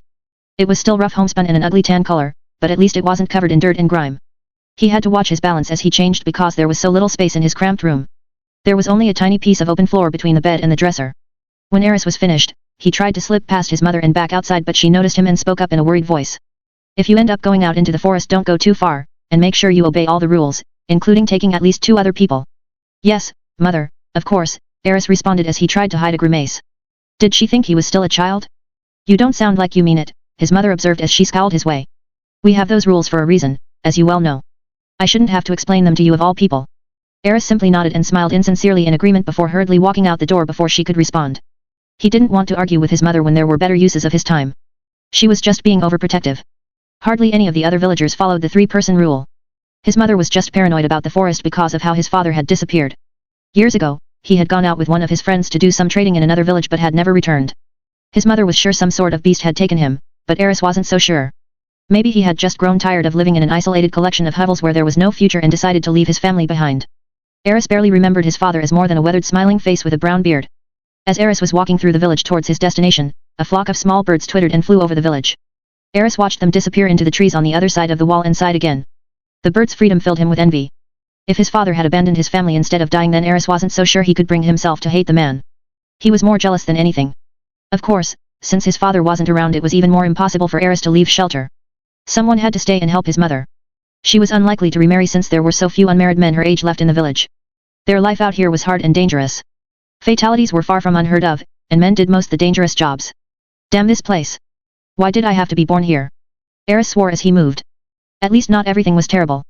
There were 1 or 2 good things about shelter. Like Joan, whose house he was now approaching. After a quick look around to make sure no one was within sight, Eris walked over to a window in the nearest house and looked inside. He didn't see or hear any movement, so he grinned and moved to the door. He had wanted to make sure her parents weren't home before entering. Are you here, Joan? He called out eagerly. There was a shuffling sound from deeper in the house before anyone replied. Eris, is that you? A girly voice asked. A young woman in a homespun dress then stepped out of one of the back rooms. She had long blonde hair that was tied up into a bun atop her head and a smile on her face. Her figure was slim in a healthy way.